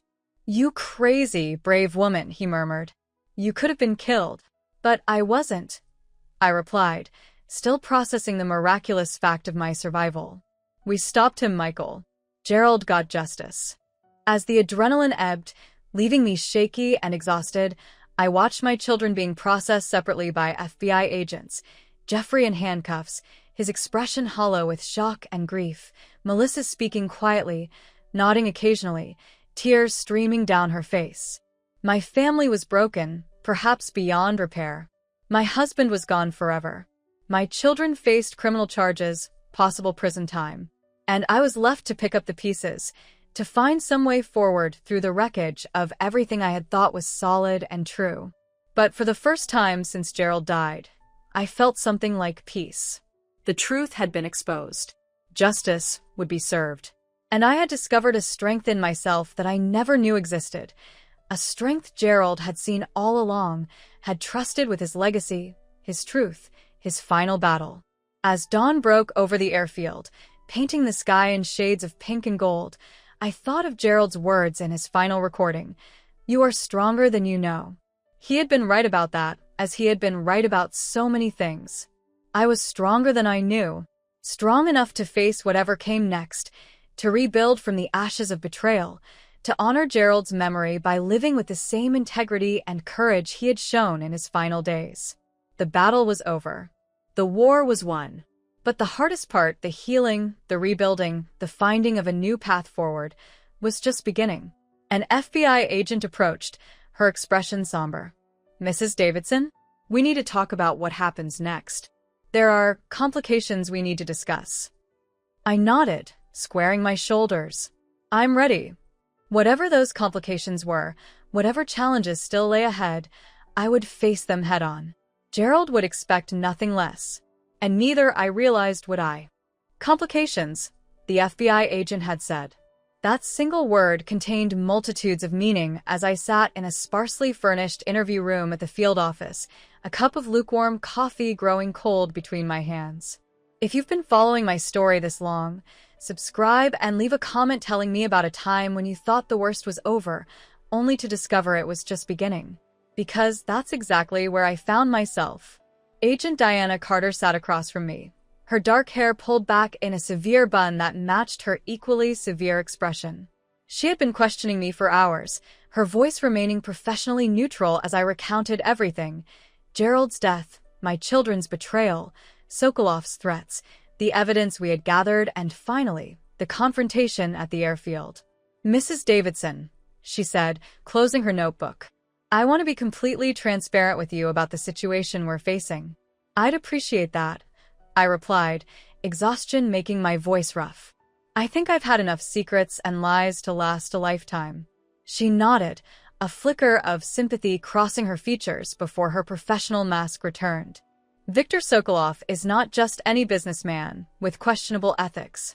He's been on our radar for years, suspected ties to Russian organized crime, money laundering operations across 3 continents, bribery of government officials in multiple countries. And yet he was walking free, making deals with my husband's company. We've never been able to build a solid case against him. He's extremely careful, insulates himself through layers of proxies and shell companies." Agent Carter leaned forward slightly. "Until now." "The recordings Gerald made, I supplied." Exactly. "They're the most direct evidence we've ever had linking Sokolov to criminal activity, particularly his threat against your husband just before his death." "So, what's the complication?" Agent Carter's expression grew more serious, if that was possible. "Sokolov has connections in very high places. The mayor, as you already know, but also judges, prosecutors, possibly even people within federal law enforcement." The implications sank in slowly. "You're saying he might still get away with it." "I'm saying that building a case that will stick won't be simple or quick. And in the meantime, despite being in custody, Sokolov remains dangerous. He has resources, loyal people willing to act on his behalf." "What about my children?" I asked, the question that had been weighing on me since we'd been separated at the airfield. Agent Carter consulted her notes. "Jeffrey Davidson is being charged with conspiracy, wire fraud, and obstruction of justice for now. Additional charges may follow as our investigation continues. Melissa Davidson is cooperating with authorities. Her actions at the airfield, preventing what would likely have been your murder, will be taken into consideration, though she still faces serious charges related to the embezzlement and insider trading." I closed my eyes briefly, the reality of my children's situations hitting me anew. They had made terrible choices, broken laws, betrayed their father's trust. And now they would pay the price. As a mother, it broke my heart. As someone who believed in justice, I knew it was necessary. "There's something else you should know," Agent Carter continued. "The medical examiner is reviewing your husband's death in light of the new evidence. If they determine that Gerald Davidson's heart attack was not natural, that it was induced through some means, murder charges will be added to Sokolov's case. The possibility that Gerald's death might officially be ruled a murder should have brought some comfort, some sense of validation. Instead, it only deepened my grief, making the loss feel fresh again. He hadn't just died. He had been taken from me. What happens now? I asked. We need to place you in protective custody, at least temporarily. Sokolov has already lost everything, his freedom, his business interests here, his escape plan. The only card he has left to play is revenge. Against me. Against you, she confirmed. And potentially against your children, especially Melissa after her actions at the airfield. The thought of Melissa in danger because she had saved my life was unbearable. Whatever anger and betrayal I still felt toward my daughter, maternal instinct overrode it all. What about them? Will they be protected too? Jeffrey will remain in federal custody during legal proceedings. As for Melissa, given her cooperation, we're arranging secure housing for her as well. I want to see them, I said firmly. Both of them. Agent Carter hesitated. That may not be advisable right now. Jeffrey has been volatile since his arrest, and any contact between co-defendants could complicate the legal proceedings. They're my children, I insisted, surprising myself with the steel in my voice. I'm not asking for permission, Agent Carter. I'm telling you what's going to happen. She studied me for a long moment, then nodded slightly. I'll see what I can arrange, but there will be conditions, and the visits will be monitored. I accepted these terms, too exhausted to argue further. Agent Carter escorted me to a small but comfortable room where I could rest while arrangements were made. Michael was waiting there, his face still bearing the marks of his encounter with Sokolov's men, but his eyes bright with satisfaction. You did it, Margaret, he said as Agent Carter left us alone. Sokolov is in custody, the evidence is secure, and the FBI is fully engaged. Gerald would be proud. It doesn't feel like a victory, I admitted, sinking into a chair. My children are facing prison. I'm in protective custody. Sokolov still has people who could harm us. And Gerald is still gone.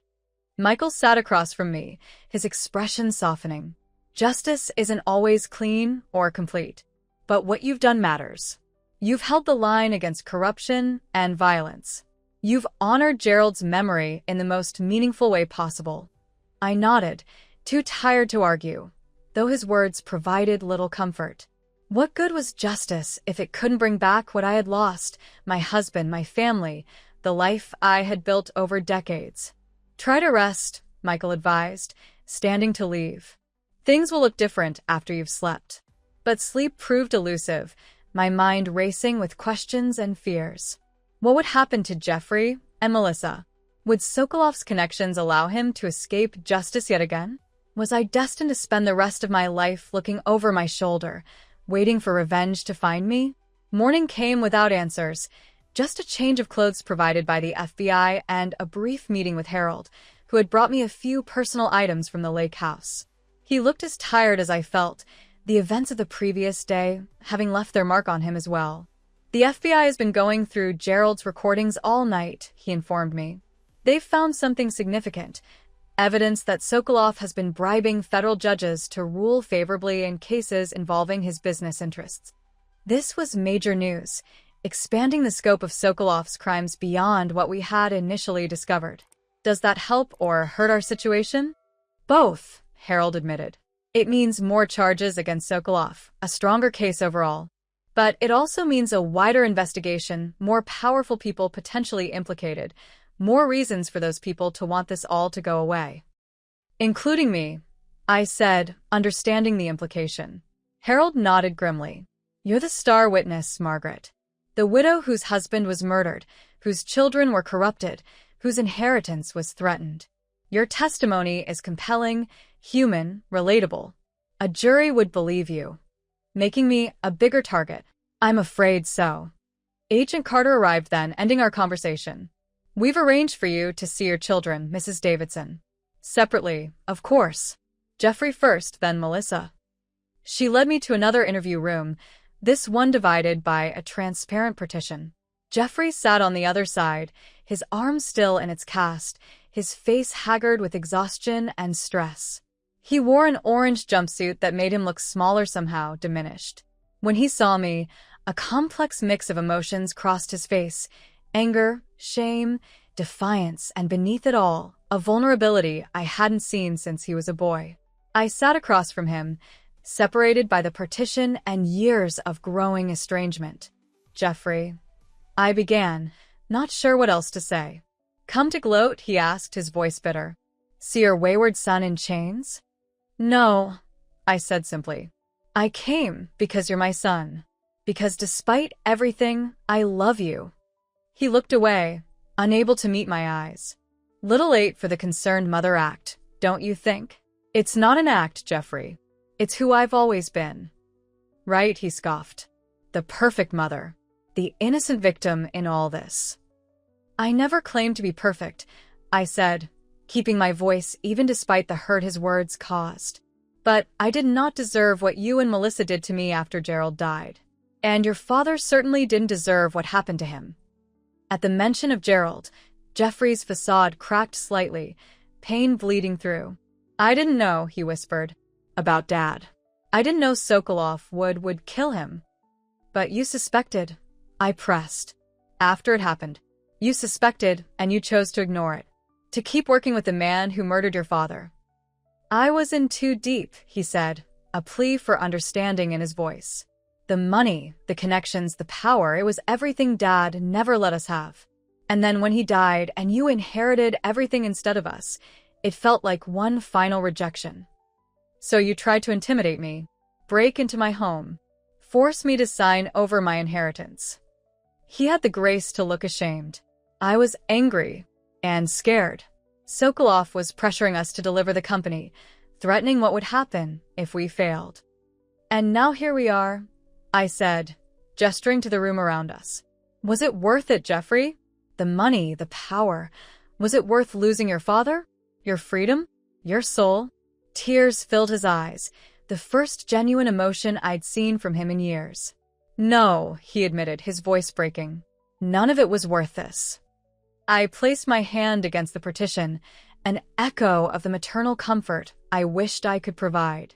After a moment's hesitation, Jeffrey raised his hand to meet mine, the transparent barrier between us a fitting symbol for our relationship, so close, yet separated by choices and consequences that could not be undone. What happens now? He asked, sounding young and lost. You face the consequences of your actions, I said honestly. You cooperate with the authorities, tell them everything you know about Sokolov's operations, and you begin the long process of making amends. Will you be there? When this is all over? The question caught me off guard, my proud, independent son asking if I would stand by him. Yes, I said after a moment. I'll be there. We're still family, Jeffrey. That hasn't changed, even if everything else has. Our time ended too soon, Jeffrey being led away by guards while I remained seated, emotionally drained by the exchange. I had not forgiven him. That would take time if it ever came, but I had glimpsed the son I remembered beneath the hard shell of the man he had become. It was a start. Melissa's entrance was quieter, her steps hesitant as she took the seat across from me. Unlike Jeffrey, she made no attempt to hide her emotions. Her face was tear-streaked, her eyes red-rimmed from crying. Mom, she said, her voice barely audible. I'm so sorry. For everything. You saved my life, I reminded her. At the airfield. You could have stayed in the car, stayed safe. But you didn't. She shook her head slightly. One good choice doesn't erase all the bad ones. What I did to you, to Dad's legacy, I don't expect forgiveness. What do you expect then? Melissa met my eyes directly for the first time. Consequences. I expect to go to prison, to lose everything I've built my life around. And I expect that when I get out, I'll have to start over completely, with nothing and no one. Her frankness surprised me. The FBI says you're cooperating. That will help your case. I'm telling them everything, she confirmed. About Project Firewall, about the embezzlement, about J&M Ventures. I'm not holding anything back. Why the change of heart? She was quiet for a moment, considering the question. When I heard Dad's voice on that recording, the way he tried to protect us even after what we'd done, and then at the airfield, seeing you stand there so brave and determined, ready to die if necessary to get justice for Dad. She trailed off, struggling with her emotions. I realized I'd become someone I didn't recognize. Someone Dad would have been ashamed of. Someone I was ashamed of. I studied my daughter, seeing genuine remorse in her eyes. Unlike Jeffrey's breakdown, which had been rooted in fear and self-pity, Melissa's seemed to come from a place of true moral reckoning. "The agent said you'll be in protective custody too," I said. She nodded. "Separate from you, of course. They think Sokolov might target me specifically after what happened at the airfield." "Are you afraid?" "Terrified," she admitted, but also relieved in a way, like a weight has been lifted. I've been living with so many lies, so much fear of being caught. Now it's all out in the open, and whatever happens next, at least it's real. I understood that feeling, the strange relief that comes with facing hard truths after living with comfortable lies. It was what I had experienced when Gerald's will was read, when the truth of my children's betrayal had been laid bare. Painful, yes, but clarifying. "What will you do?" Melissa asked. "After all this is over?" It was a question I hadn't allowed myself to consider, too focused on survival and justice to think about the future. "I don't know," I answered honestly. "Run Gerald's company, I suppose. Try to honor his legacy." "You'd be good at it," Melissa said, surprising me. "Dad always said you were smarter than you gave yourself credit for. That you saw people clearly, understood what motivated them." "He said that." She nodded. "All the time. Jeffrey and I used to roll our eyes about it. Dad's devotion to you, the way he valued your opinion above anyone else's. We were jealous, I think, of the partnership you had." The revelation brought fresh tears to my eyes. Gerald's faith in me, expressed to our children even when I hadn't been able to see it in myself. Even in death, he was still showing me my own strength. Our time together ended too soon, Melissa being led away with a final, tear-filled glance back at me. I remained seated, overwhelmed by the emotional toll of the two conversations. My children were both facing prison, their lives irrevocably altered by their choices. And while I saw glimmers of hope, Jeffrey's vulnerability, Melissa's remorse, the road to any kind of reconciliation would be long and uncertain. Agent Carter returned to escort me back to my temporary quarters. "There's been a development," she informed me as we walked. "The medical examiner has completed the review of your husband's death." I stopped, my heart pounding. "And it's been ruled a homicide. Traces of a substance called succinylcholine were found in tissue samples preserved from the autopsy. It's a muscle relaxant that, in high doses, can cause respiratory arrest and cardiac failure. Nearly untraceable unless you're specifically looking for it." The clinical description of how Gerald had been murdered hit me like a physical blow. I leaned against the wall, suddenly dizzy. Who would have administered it? We believe it was in his food or drink at the lunch meeting with Sokolov the day he died. We're working to identify which of Sokolov's associates actually delivered the poison. Gerald had been murdered, just as we had suspected. The confirmation should have provided some closure, but instead, it only made the loss more acute. I imagined his final moments, the chest pain, the struggle to breathe, perhaps the dawning realization that he had been poisoned. "Murder charges will be filed against Sokolov immediately," Agent Carter continued. "This significantly strengthens our case." I nodded, unable to speak through the knot of grief in my throat. Gerald was gone, murdered by a man who had seen him as nothing more than an obstacle to profit. No amount of justice could bring him back or fill the void his absence had left in my life. The next few days passed in a blur of FBI interviews, meetings with prosecutors, and preparations for the preliminary hearings. I remained in protective custody, though I was moved to a more comfortable, safe house outside the city. Michael visited daily, updating me on developments and providing much-needed moral support. "Sokolov's empire is crumbling," he reported one afternoon. "The FBI raids on his businesses have uncovered evidence of money laundering, tax evasion, and bribery on a massive scale. And his associates are turning on him, making deals to save themselves." What about his connections? The judges and officials he corrupted? Several have already resigned, hoping to avoid prosecution. Others are cooperating, giving up information in exchange for leniency. It's creating a cascade effect. each new revelation leading to more investigations, more arrests. It was satisfying to hear, yet strangely hollow. Gerald was still gone. My children were still facing prison. And I was still essentially in hiding, my life on hold while the legal machinery ground forward. When can I go home? I asked, the question that had been weighing on me more with each passing day. Michael's expression grew serious. That's actually what I came to discuss. The prosecutors want to offer you a deal, entry into the witness protection program. Witness protection? I repeated, stunned. You mean a new identity, a new location, cutting ties with my past? He nodded grimly. Sokolov's organization is vast, with international connections. Even with him behind bars, there are people who would carry out revenge on his behalf. The prosecutors believe it's the only way to ensure your long-term safety. And if I refuse? They can't force you into the program, but they strongly advise it, at least until the trials are completed and Sokolov's network is fully dismantled. That could be years, Margaret. Years of living under an assumed name, in an unfamiliar place, cut off from what remained of my life. It was an unthinkable prospect. What about my children? Would they be offered the same protection? Potentially after they serve their sentences.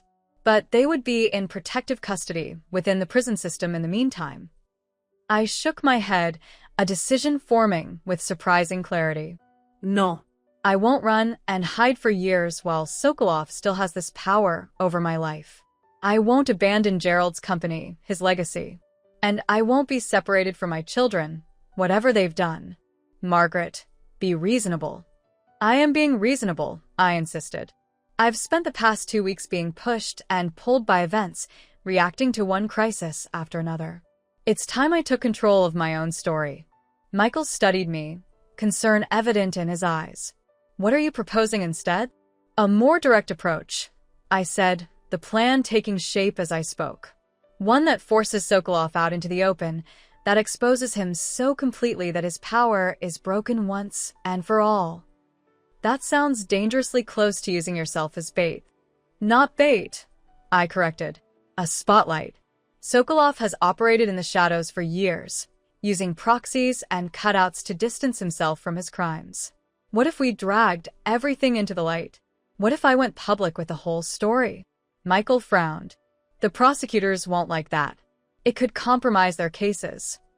Not if we coordinate with them. Not if I only reveal what they approve. But think about it, Michael. A public statement from Gerald Davidson's widow, detailing Sokolov's crimes, his involvement in Gerald's murder, his corruption of officials, his threats against me. Backed by evidence the FBI has already gathered. The press would be all over it. It would certainly put pressure on everyone involved, Michael admitted.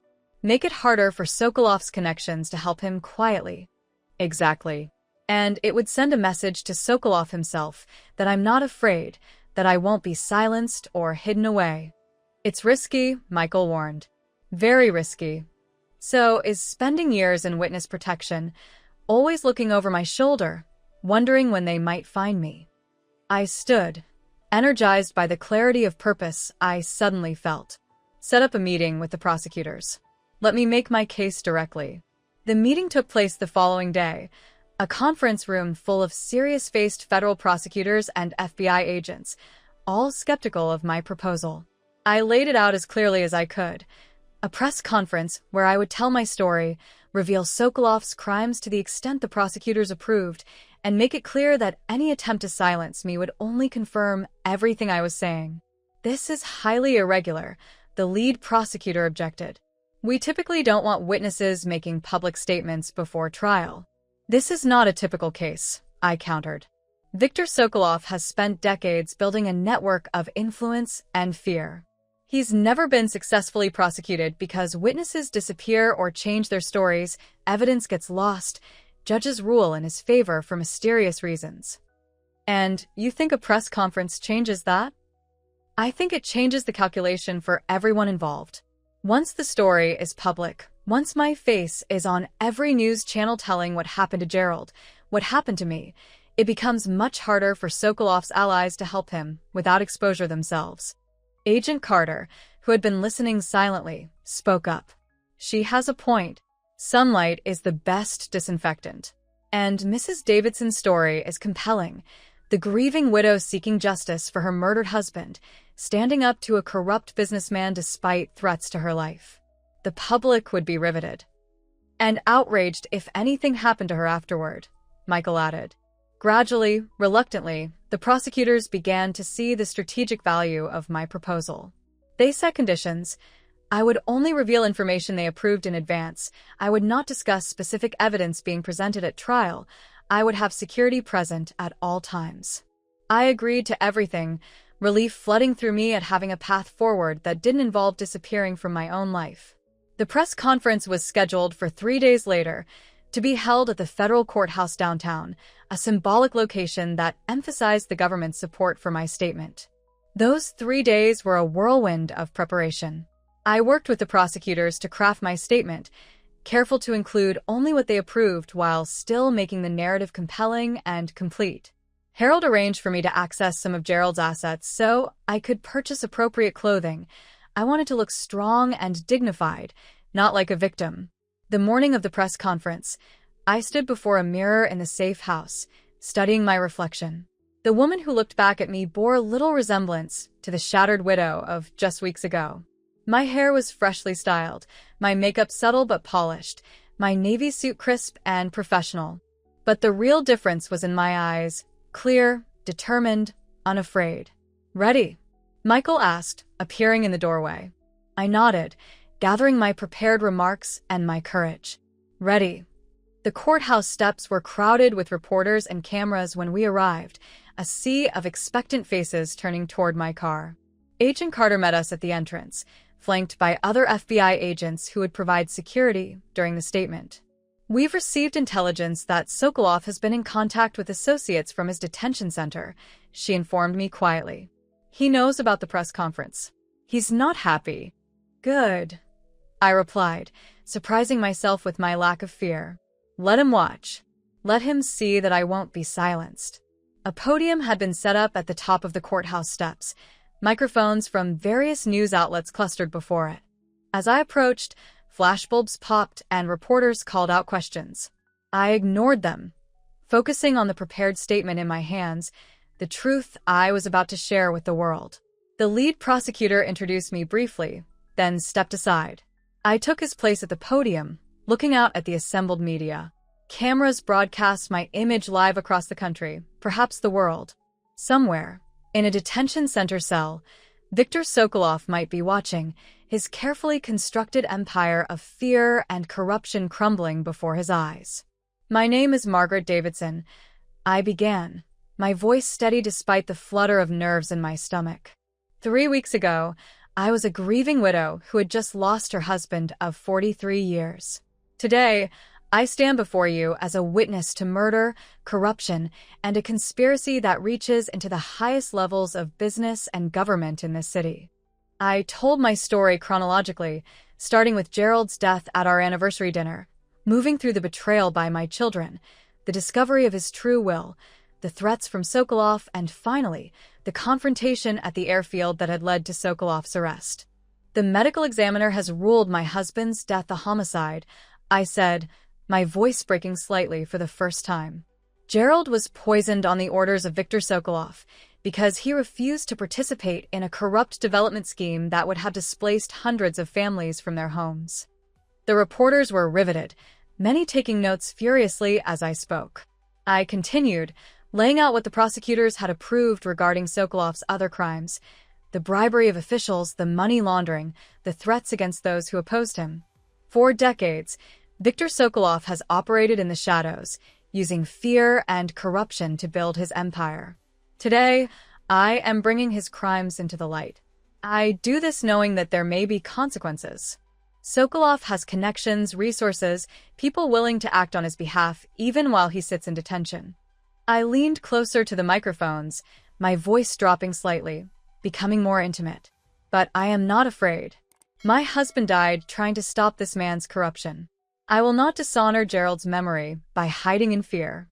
I will not allow Sokolov to silence another voice speaking truth to power. Questions erupted as I finished, reporters shouting over each other for my attention. I answered those I could, deflected those that touched on evidence for the upcoming trials, and throughout it all, maintained the composed, determined demeanor I had practiced. As the press conference concluded, Agent Carter appeared at my side to escort me away. "That was effective," she said, a hint of admiration in her voice. "Your statement is already trending on social media. The major networks are leading with it." "Good," I replied, the adrenaline of the moment beginning to fade, leaving me shaky but satisfied. "Let them all see. Let them all know what Sokolov did." The impact of my public statement was immediate and far-reaching. By that evening, additional officials implicated in Sokolov's corruption were resigning or making deals with prosecutors. Business associates were distancing themselves, issuing statements denying knowledge of his criminal activities. The mayor announced he would not seek re-election, though he continued to deny any wrongdoing. More significantly for me personally, the public exposure seemed to have the desired effect on my safety. As Agent Carter explained the following day, Sokolov's remaining loyalists are running scared, more concerned with saving themselves than carrying out revenge. And with you so firmly in the public eye, any move against you now would only confirm everything you've said. "So, I can go home?" I asked, hardly daring to hope. "With security precautions, yes. We'll maintain surveillance on your residence, and you'll have a panic button system installed. But the immediate threat level has decreased significantly." Returning to the house I had shared with Gerald was both painful and healing. Everything remained as it had been before this nightmare began. His reading glasses still on the side table, his favorite mug in the kitchen cabinet, his scent still lingering faintly in the closet. I moved through the room slowly, reacquainting myself with the life I had nearly lost. In Gerald's study, I found myself drawn to the photos on his desk, our wedding day, the children's graduations, family vacations when Jeffrey and Melissa were young. Happier times, before ambition and greed had corrupted what we had built together. There was legal work to be done. Formally taking control of Gerald's company, arranging for new management of the properties he had owned, preparing for the trials that would determine Sokolov's fate and my children's futures. Harold helped me navigate these complexities, his steady presence a comfort amid the continuing storm. 3 months after my press conference, Viktor Sokolov went on trial for Gerald's murder, along with a host of other charges. I testified, recounting everything I had experienced, the threats he had made, the evidence Gerald had gathered. Melissa testified as well, her voice shaking but determined as she detailed her involvement with Sokolov and the conversations she had witnessed. Jeffrey, having struck a plea deal in exchange for his testimony, also took the stand against Sokolov. Seeing my son in his prison jumpsuit, thinner and more subdued than I had ever seen him, brought a fresh wave of grief for what might have been, for the family we had once been. The trial lasted for weeks, each day bringing new revelations about the extent of Sokolov's crimes and influence. Through it all, I attended every session, sitting in the front row, my eyes never leaving the man who had ordered my husband's death. Sometimes Sokolov would look back at me, his pale eyes cold and calculating, but I never flinched, never looked away. When the verdict finally came, it was as decisive as I had hoped, guilty on all counts, including first-degree murder. The judge, one of the few not implicated in Sokolov's web of corruption, sentenced him to life in prison without the possibility of parole. Gerald Davidson was a man of integrity who stood against corruption at great personal risk, the judge said during sentencing. His murder was not just a crime against him and his family, but against the very fabric of justice and fair dealing that our society depends upon. As Sokolov was led away in handcuffs, he turned for one final look at me. I met his gaze steadily, allowing myself a small, satisfied nod. Gerald had been avenged. Justice, however imperfect, had been served. Outside the courthouse, reporters clamored for my reaction. I gave a brief statement, expressing gratitude to the prosecutors and investigators who had worked tirelessly on the case. Today, the system worked as it should, I concluded. One man's wealth and connections were not enough to place him above the law. In the months that followed, I found myself navigating a new normal. I took active control of Gerald's company, surprising myself with my aptitude for business decisions. The East Side development project that had been at the heart of Sokolov's scheme was reimagined along the lines Gerald had originally envisioned: affordable housing, community spaces, development that benefited existing residents rather than displacing them. I visited Jeffrey and Melissa regularly in the separate federal facilities where they were serving their sentences: 5 years for Melissa, whose cooperation had earned her a reduced term, and 8 for Jeffrey, whose role had been more central and whose cooperation had come later. These visits were sometimes strained, sometimes emotional, but always important. They were my children, despite everything, and I would not abandon them. On the anniversary of Gerald's death, I visited his grave alone, placing fresh flowers against the elegant marble headstone. "We did it," I told him, my voice soft in the cemetery's hushed atmosphere. "Sokolov is in prison for life.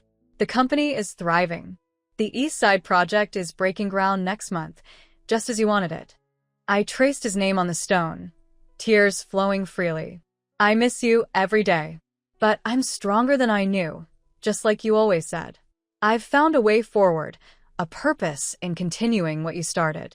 As I drove home from the cemetery, I reflected on the journey of the past year, from shattered widow to determined avenger to the woman I had become: confident, purposeful, unafraid to stand alone when necessary. Gerald's death had broken me. My children's betrayal had nearly destroyed me.